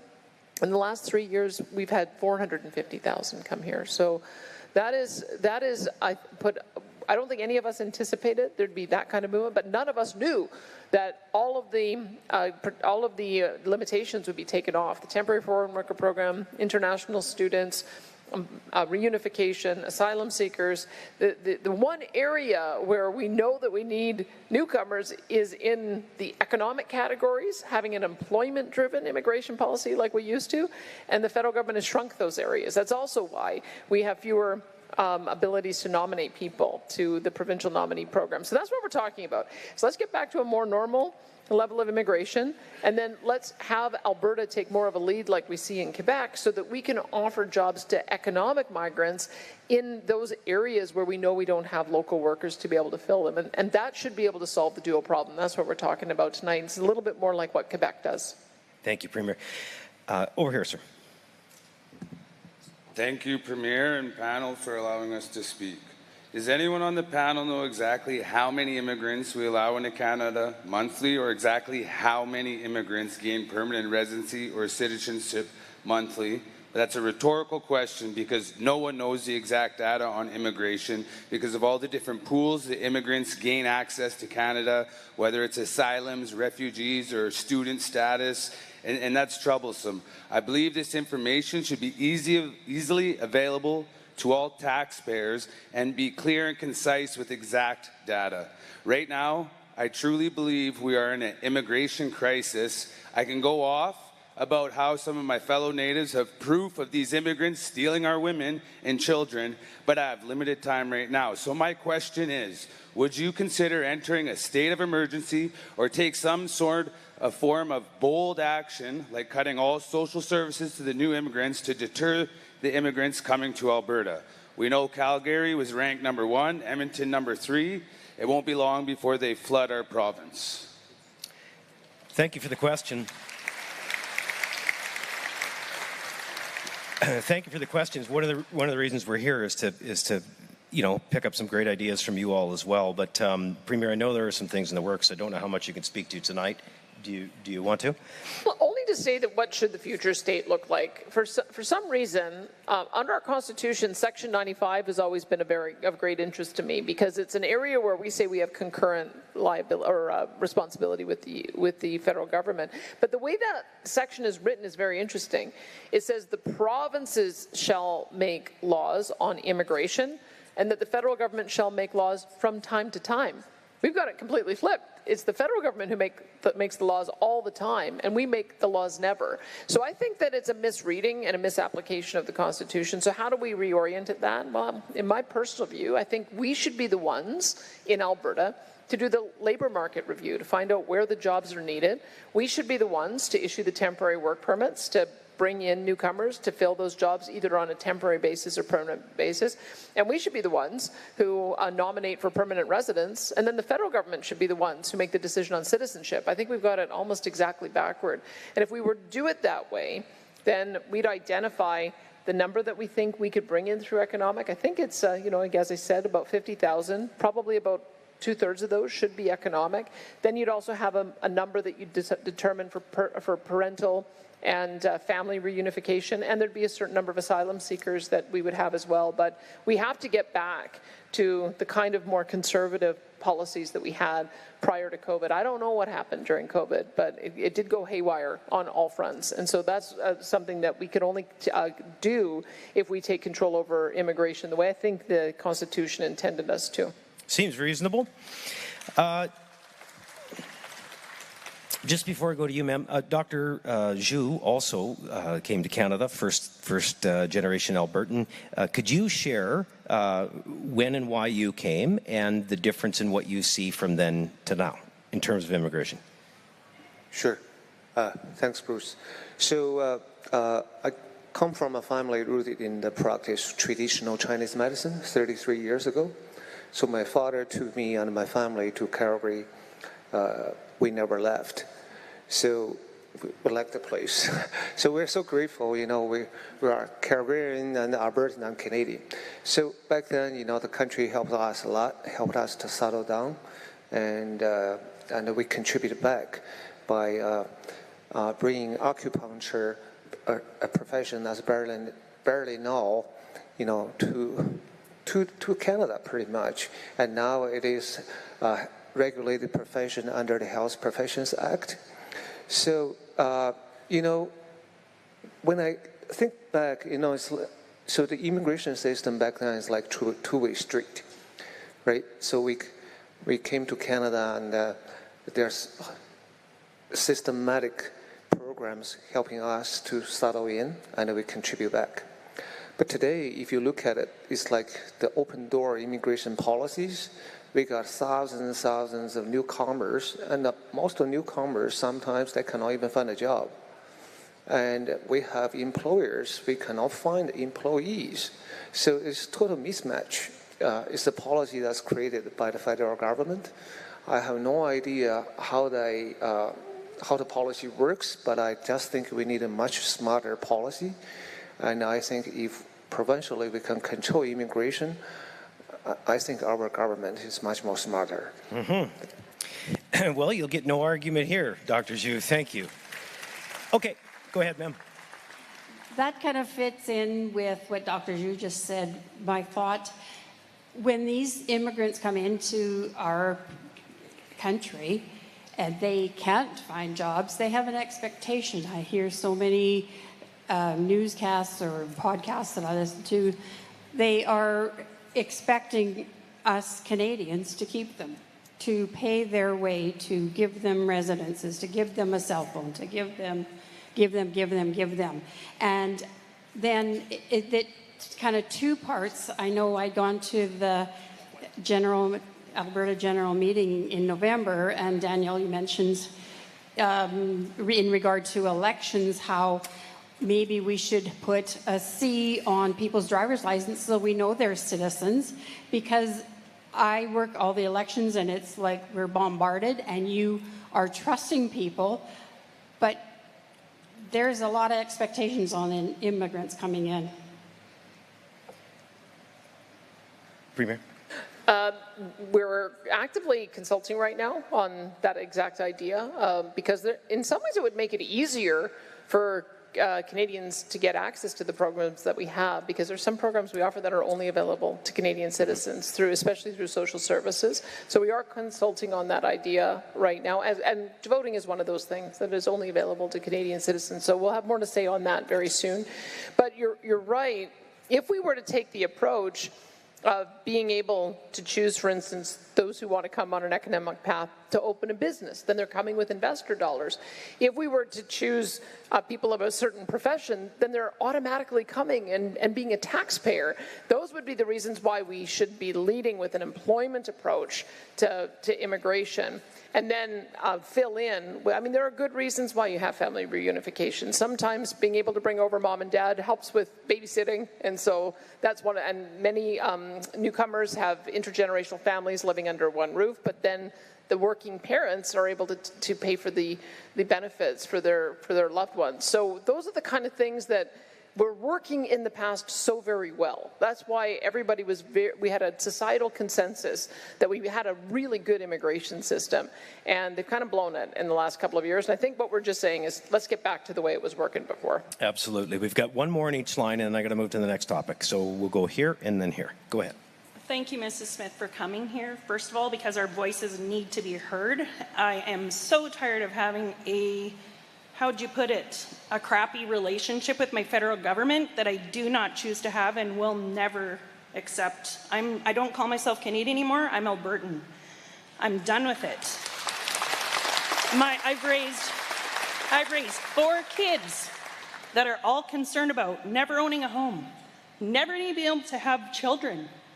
And seeing the amount, and Mrs. Anand, I believe that you're on with us, that the immigration that's happening now is not normal immigration. This is Project Abroad. We know that they're shoving all these migrants into all the countries that are run under the crown. I know this. I've done a lot of research. I host a lot of lives on TikTok.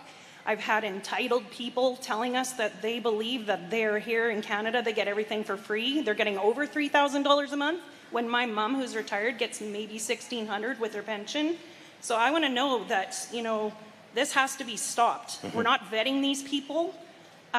They're harming our children, and it's putting a real damage on our environment, and our family's looking at leaving for good. So the last thing I want to say is, if you speak to Donald Trump, please ask him for asylum for people like myself who are hardworking Albertans, who are Christian,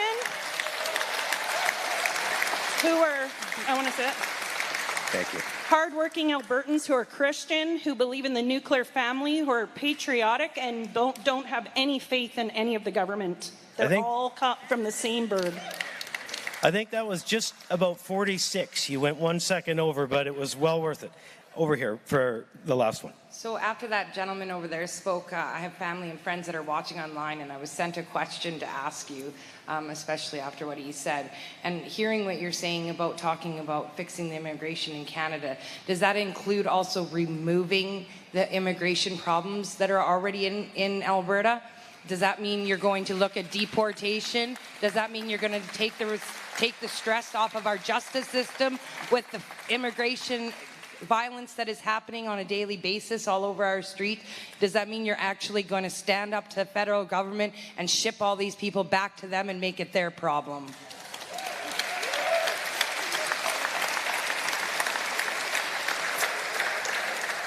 Well, I think I know where we're going to be on this question when we get to it. But Premier, I'll let you give the last comment. Well, we first are going to see who leaves when their permits are up. And we already know that there's about 2,000 temporary foreign worker permits that are up, and the people have gone home. And that has been historically how it's worked. Somebody comes, they stay for a year, and then they go home. It's certainly worked in our agriculture sector.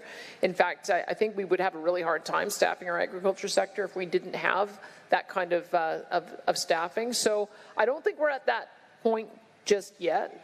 I'm watching, along with everybody else, some of the tensions that we're seeing in other parts of the country.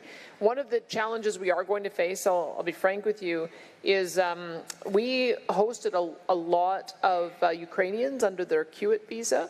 But one of the interesting things about that is, so we got 70,000 people who came to Alberta under this special visa. But when we looked at what their level of social program use was, it was less than 2,000. So these are folks who came. There's a large diaspora Ukrainian community that got supported by 200 different community groups. Many of them went to school. We've had specialized learning for English. Many of the kids already learned English after a very short period of time.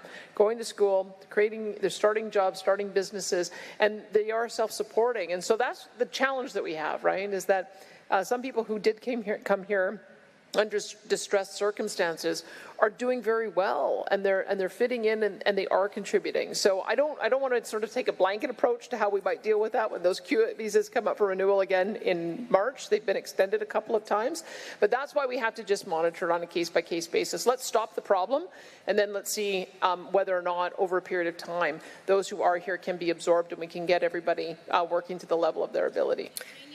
Should Alberta take more control of the immigration system to counter Ottawa's open border policies? Anybody opposed?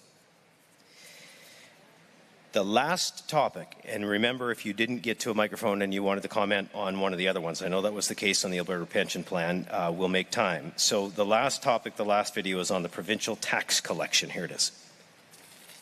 Our next topic is the option of Alberta collecting all provincial personal income taxes, rather than having Ottawa do it for us. Today, when Albertans file and pay their personal income taxes, they do so through the Canada Revenue Agency, which then remits the provincial portion of those personal income taxes back to the provincial government. However, Alberta businesses file and pay their provincial corporate taxes directly to the provincial government. Quebec does it differently. They collect both personal and corporate income taxes directly from Quebecers, bypassing the CRA altogether. What if Alberta did the same? There would definitely be startup and ongoing administration costs, but it would also mean bringing good-paying jobs to Alberta instead of funding federal employees in other parts of the country. Under Canada's Constitution, levying and collecting taxes is an area of provincial jurisdiction, and Alberta could transition over the coming years to collecting our personal income taxes, as we do with corporate taxes now.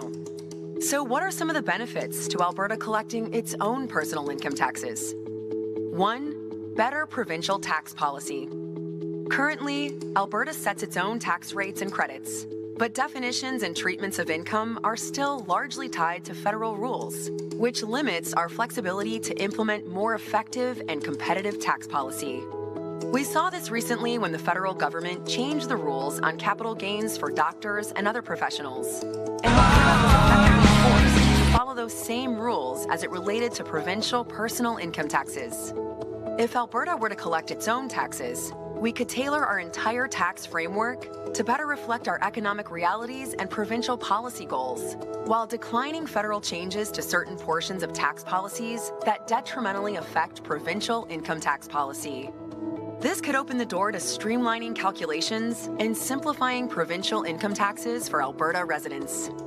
2. Jobs and economic opportunity at home. Collecting our own taxes would also mean establishing the infrastructure and staffing to support it, creating thousands of good, high-paying jobs right here in Alberta, instead of funding positions in Ottawa or other provinces. 3. More Alberta, less Ottawa. By moving away from the federal administration of the CRA and collecting provincial income taxes by ourselves, Alberta can exercise more direct control over a core aspect of self-government, thereby increasing our provincial independence from Ottawa. But there are also potential drawbacks to consider. 1. A long-term commitment. Establishing Alberta's own personal income tax collection agency would not happen overnight. Estimates suggest it could take up to 5 years to fully build out the necessary systems and staffing. This would be a major logistical undertaking that would require a sustained commitment from Albertans and their government. 2. Significant financial investment. The estimated cost to implement Alberta's own tax agency ranges from $750 million to $1.5 billion over several years. Once operational, the system could cost up to $750 million annually and require hiring as many as 5,000 new public employees. These are substantial expenses that must be weighed against the benefits. 3. Potential for added complexity. There are also practical implications for taxpayers and businesses. Albertans would need to file separate federal and provincial tax forms, although online filing would likely ease that burden. There may also be increased complexities for businesses and Albertans working in different provinces throughout the year. Now, tell us what you think about the idea of Alberta collecting its own personal income taxes. I had a couple of panelists with a lot of context that they can provide that I haven't asked anything of yet, and I'd like to start with Adam Legg of the Business Council of Alberta, who would know all about how different governments impact your members. Adam, can you speak to this topic?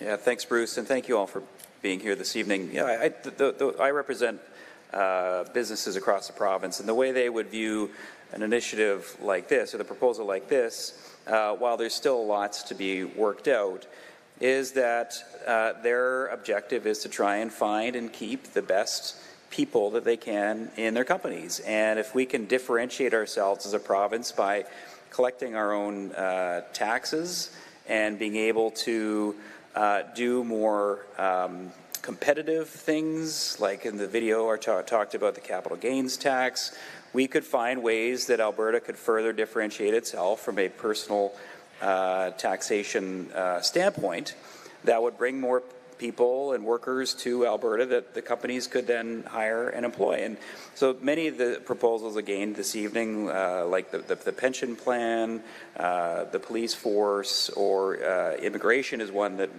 many of my members are very supportive of Alberta taking a much more robust role in, is that how can Alberta differentiate itself so that we can bring the best and the brightest and keep the best and the brightest here in the province. And ultimately it is about restoring competitiveness, and it's about fairness and functionality in the country, because it is not operating fairly and it's not functioning well. And so how can we create a competitive advantage? And that's why something like this would be, again, lots more to be analyzed and studied, but at a surface level there's some competitive advantage to doing this from an employer and a business standpoint. I think that's a yes, Adam. So good. Thank you. Hey, let me just ask you a question before I go to the next panelist. Have you all noticed an increase in your grocery costs the last year or two? So we do have an expert on the panel in agriculture and in food supply, in how we grow our food and what impacts those that grow our food. And she offers great context on that subject, which ties into this one. Melody, could I ask you to weigh in on this tonight? Thank you so much for that question, Bruce. And thanks for everybody for being here. So while some of you may not be farmers and ranchers in this building right now, you all eat food, correct? And we all love food. And so when you think of that barbecue that you're having to wrap up summer before the kids go back to school, you've seen prices have increased.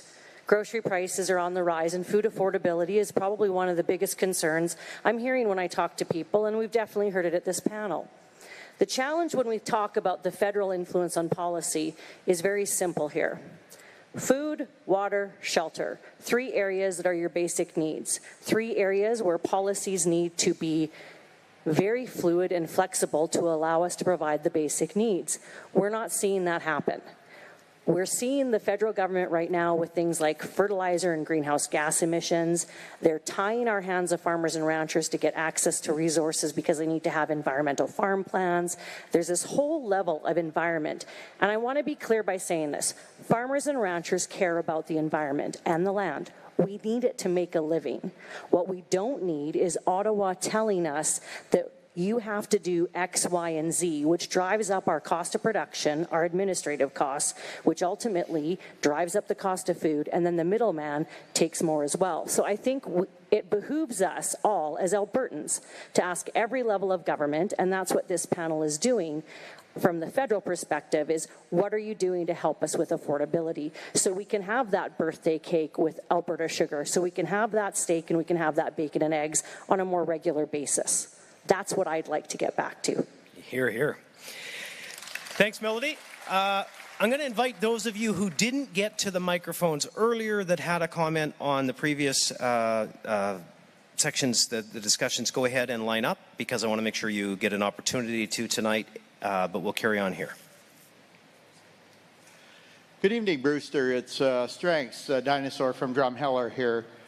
And to the lady's comments earlier, you know, I was one of the 13 farmers that fought against federal government overreach by going to jail just to get the freedom to sell our wheat.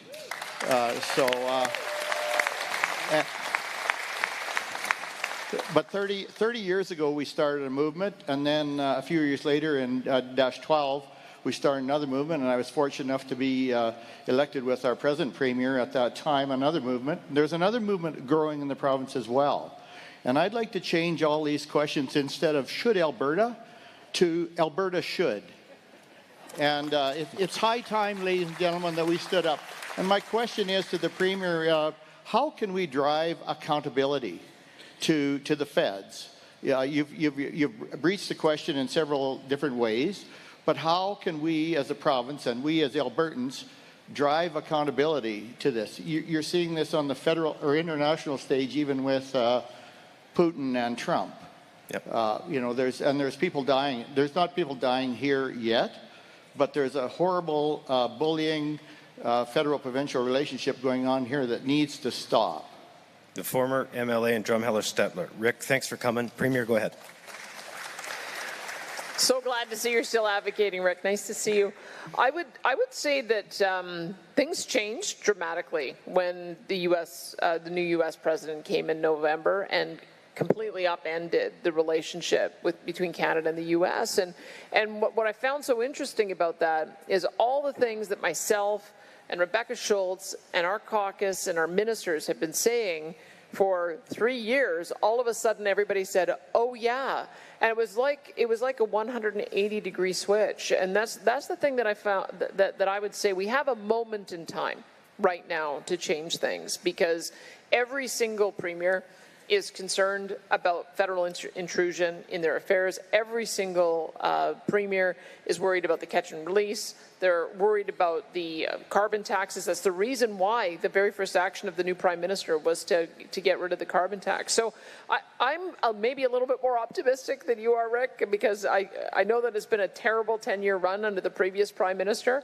I'm still willing to see, with this new legislative session starting in the Parliament in the fall, whether we get any of the 9 bad laws addressed, whether we are able to make some progress on getting some major projects on the project list, and whether there is some changes to some of those policies. And so we'll have a better idea by the end of the year. And if not, then that's kind of what we're hearing from folks. What do you want us to do as a follow-up? But I'm still pressing to make some of those changes, and I'm delighted to hear that it's getting more positive response than I've seen in a very long while.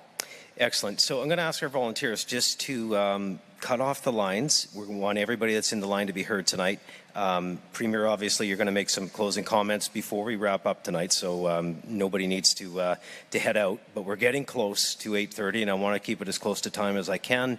And Minister Schultz, I haven't heard from you yet tonight, so I'm going to come to you in a minute as well. But first to this line. Yes, hello. We all pay too much income tax. That's, nobody can argue that. But the big thing for me getting to retirement age is capital gains. Get rid of it all. Why do we have to pay capital gains for the money I've busted my ass all goddamn life to give you more? Ooh. Okay. That was one of the points that we were trying to make in that video, and we conceived of that before, again, another reversal. When the new Prime Minister came in, he realized what a stinker of policy that one was and reversed it. But when we looked at could we take a different approach to capital gains than the federal government, because they collect our taxes for us, we have to assess income the same way. We didn't have the power to be able to do it. And so that would be one of the other things that we could potentially do. And I think that's what Adam was talking about, is if you had your own tax collection system, you could say, you know what, we're not going to do capital gains taxes anymore. We're going to take a different approach to how we look at income. We might decide that we're going to let you do a 100% write-off of your expenses in year run, rather than the depreciation schedules. Like, those are the kind of things that we would want to consult on to see if we could create a system that was more simplified, more fair, and kept more money in your pockets, especially on investment income. But when we're in the federal system, we're kind of trapped into doing things their way, because they assess it and then we just take a percentage of it. Go ahead. Okay, I got cut off before on the CPP thing. I just wanted to say to those that are outside screaming about the CPP and those that are questioning in here about your CPP, just remember you're all here because we're questioning the fact that they're ripping us off in every aspect of life, so you want to trust them with your CPP too? It just makes no sense. And my last comment is this, and it's quick. We talk Senate, we talk federal government, and the one thing that we forgot about is the Privy Council, where the majority of all of those positions are unelected and all work for themselves and each other. So why are we asking permission anymore when we are being held hostage by a rogue government? Every topic tonight talks about Alberta being ripped off, and as we sit here talking day after day, more and more theft is happening from Albertans, and more West-crushing bills are passing from that rogue corrupt system. When is enough enough, and Albertans stand up to just say no to everything once and for all and show the entire country where they would be without Albertans, hardworking Albertans' money? And when do we finally get a government who stops talking about it all, stands up behind those Albertans and tells a rogue federal government to pound sand?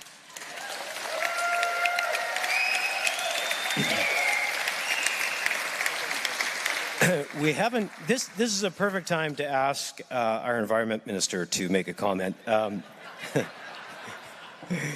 Minister Schultz, what's it been like dealing with Ottawa? Just give us an idea. I mean, I'll say that we no longer obviously have Stephen Guilbeault as the Environment Minister, which I'm very grateful for. But I'll say I'm less optimistic than the Premier probably in the new Prime Minister. Like, same party, different face. But that is why I am so glad we have the Premier leading us here in Alberta right now. And I am both proud and grateful for her efforts, both here and across the province, to tackle these topics of discussion. So thank you, Premier. I would say the other thing the Premier often says is that we have a federal government that's acting lawlessly. We're talking about constitutional changes in areas where we can exercise our jurisdiction, but we're also continuing to push back in areas where the federal government is just completely disregarding the Constitution, and that can't continue to happen. They say they want us to be an energy superpower, yet they're still banning tankers off the coast with Bill C-48. We have C-69, the No More Pipelines Act, which even the courts said is unconstitutional. Stephen Guilbeault actually told me that that's just an opinion of the highest courts in our land. We have the clean electricity regulations that threatens jobs and our grid. $1.7 trillion to upgrade the grid to make this happen. $200 to $500 billion for transmission and distribution. They want us to rebuild that whole entire grid in 10 years, and they want people to invest in that technology when the standards that they're asking for have not been proven or tested anywhere in the world. That is policy being driven by radical activists, not a common sense government that cares about Canadians. We have an oil and gas emissions cap. Who here in this room works in energy? Thank you. Thank you for what you do to deliver Albertans, Canadians, and the rest of the world safe, affordable, reliable energy. It matters for our economy. It matters for the Canadian economy. And producing energy, developing energy, managing our grid, those are areas of provincial jurisdiction that the federal government is using workarounds in environmental policy to cap production. The oil and gas emissions cap would cost us $282 billion in lost GDP and kill up to 90,000 jobs. That's just in Alberta alone. If they want to do the right thing for the environment, and I'll tell you, these policies are not about the environment. If they were, they would allow us to produce our energy and displace less environmentally responsible energy in other areas of the world. That's what they would allow us to do. That's not what this is about. It is about shutting in and shutting down production and curtailing our ability to be an economic and energy superpower. And so I just have to say, you know, this conversation, very important. Thank you all for taking time out of your lives on a really beautiful evening at the end of summer to have this important conversation. And once again, thanks to the Premier for leading us through it. Tough act to follow, sir. Go ahead. I'm going to just talk about the taxes. My name is Dana Morgan. I was wondering, I don't disagree with bringing Alberta's taxes back to Alberta and having them collected. I'm just curious about how you plan on addressing any of the benefits that have already been included into our taxes, like the disability tax credit. I'm not about taking money from people, but I am about keeping my own money when my son needs a ton of it. So I just need to address that. Sure. Premier, I'm going to ask you to keep it in your closing comments if I could. And sir, it was you I was pointing at, and I see you weren't first in line. You in the white shirt. Yes, sir. You're next. Okay, well, my question is regarding the Canada Health Act. Now, I'm hearing different stories, but my understanding with the Act was there will be no privately financed surgeries under the Act anywhere. Well, why am I finding out that we have private clinics out of Toronto and Quebec setting up shop here, and people are spending $25,000 to $30,000 for a hip replacement or knee surgery? And I'm also hearing that Quebec, naturally, has set up private plans for rural Quebecers so that they've got access to a family doctor, which comes out of Montreal or Quebec City. I wonder if you could see where we're going in that same direction here, because I'm looking forward to it. Thank you. Okay. Hang on one second, Premier. One more question. I'm a proud Canadian. Unlike most of you that are here tonight, I do not support most of the things that are going on today. I believe that we have a great police force. I believe that things like immigration we need them. And Ms. Smith, you also were bringing in people from Ontario, paid them to come in because we didn't have enough workers, right? The other thing is that we need to stop and get together as a country to fight that person who is going to destroy the world in the States that you supported. Did we sneak one more into the line here? Go ahead. Have you been to the mic yet tonight? No. Okay, go ahead. I just wanted to bring up a topic that no one else has yet about firearms. Currently, we have a public safety minister who wants to come and take my legally obtained firearms. Sorry, just behind you, I see people lining up. This is it tonight, okay? And then we're going to do some bookends. Go ahead.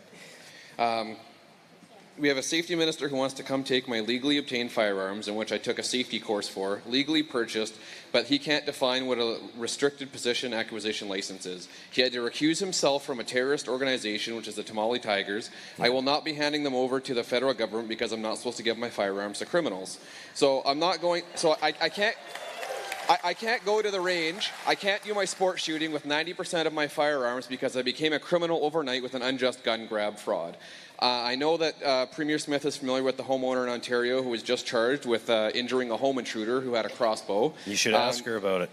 Yeah. Canadians are being charged for protecting themselves, their families, and their property, and being backed into a corner through submission by the federal government. We're being told to leave our keys beside our unlocked door, as criminals have more rights than we do. So where would the Alberta Police Force stand in relation to the legal firearm owners? It's a great question. I'm glad we ended on that. And I'm sorry to those of you still lining up. I did say that was it. Premier, can you address those ones first, and then we'll book it? Well, let me tell you my frame on this. So the proper use of the criminal code power is the way the feds will regulate around, for instance, vehicular homicide. Like, there are ways that you can use your car that kill people, and they look at that as a criminal penalty, and they charge you. But you know what they don't do? They don't come in and say, red cars have a disproportionate number of accidents, therefore we're going to ban red cars and confiscate them, right? They're able to see that there is one use of that particular piece of property that is criminal, and they let us regulate who gets a driver's license and who registers a car. So I'm just going to take that analogy a little bit further. They can regulate the criminal use of firearms. They can go after the bad guys who are breaking into people's houses with crossbows. And we will then regulate the legal use of firearms so you can continue to own them, collect them, use them for sport shooting, use them for hunting, and use them for other purposes. So we're working right now on what a legislative framework for an Alberta firearms license would look like. And we're going to fight it out because property and civil rights are our jurisdiction under Section 91 of the Constitution. 91 or 92, I always get those. I think it's Section 12. I'll have to defer to my judge on that. But that is as you've seen, we have already taken action in that regard. We told the municipalities, no, you can't have a handgun ban. That is not municipal jurisdiction. We told the RCMP, no, you cannot participate in the confiscation scheme. We've told our sheriffs that. We have told municipal forces, if you want to participate in the confiscation scheme, you have to come and get a permit from the Justice Minister, and I have it on good authority. He will not say yes. There is a piece that we're missing because Saskatchewan Premier Scott Moe said that any of the mail delivery services were not allowed to convey these firearms. We're going to have to change our legislation to make sure that that's not a loophole that they can use as well.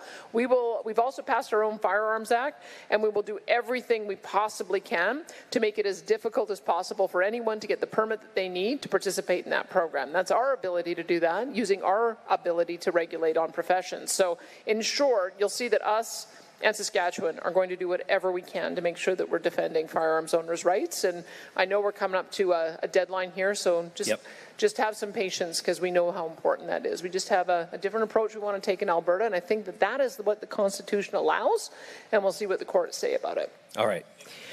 Thank you for asking the question. Premier, you just spoke, so maybe take a sip of water, but I'd like you to comment on the evening in general. And boy, going to different places, you get a really different approach, don't you? Well, so far, Lloydminster is my favorite. You guys are awesome. There is no doubt. There was a lot of consensus in the room tonight, and thank you for those who did get up and offer an alternative perspective. We've been hearing a lot of that alternative perspective in other places, but it was interesting to see the level of consensus in this room, so we appreciate that. One of the things I like to say, because we do normally have a little bit more division, and some of the division that we see are people who come forward and say, yeah, but don't fight Ottawa, just give us more money for X, whatever it is, healthcare, education, social services, roads. And I've kept saying these things are connected, because in order for us to be able to pay into the programs that we all care about and citizens need, we need to be able to have more autonomy over the dollars that are generated.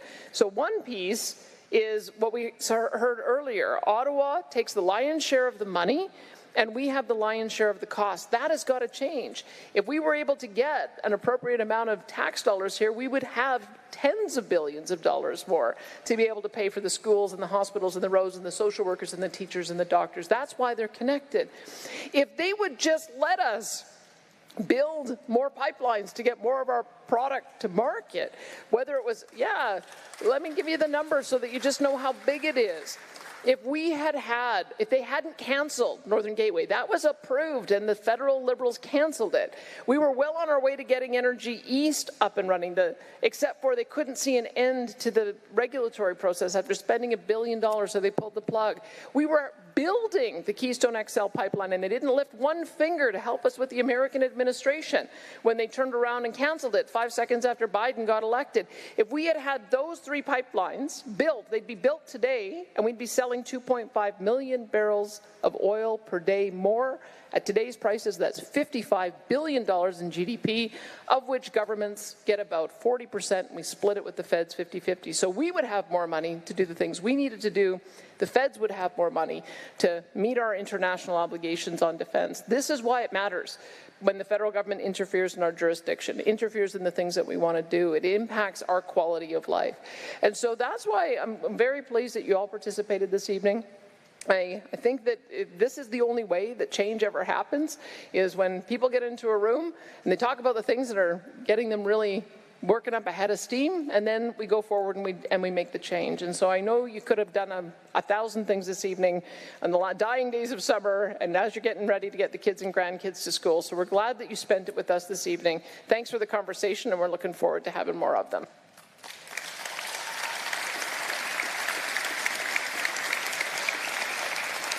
And I'll just say, as you head out, folks, these guys got on a bus in Fort McMurray at about, 8:30 this morning, and now we're going to pack them off to Edmonton on a bus. Could you give them a hand for giving their time to be here as well? Thank you. And thank you all. It's been great spending some time with you. Good night.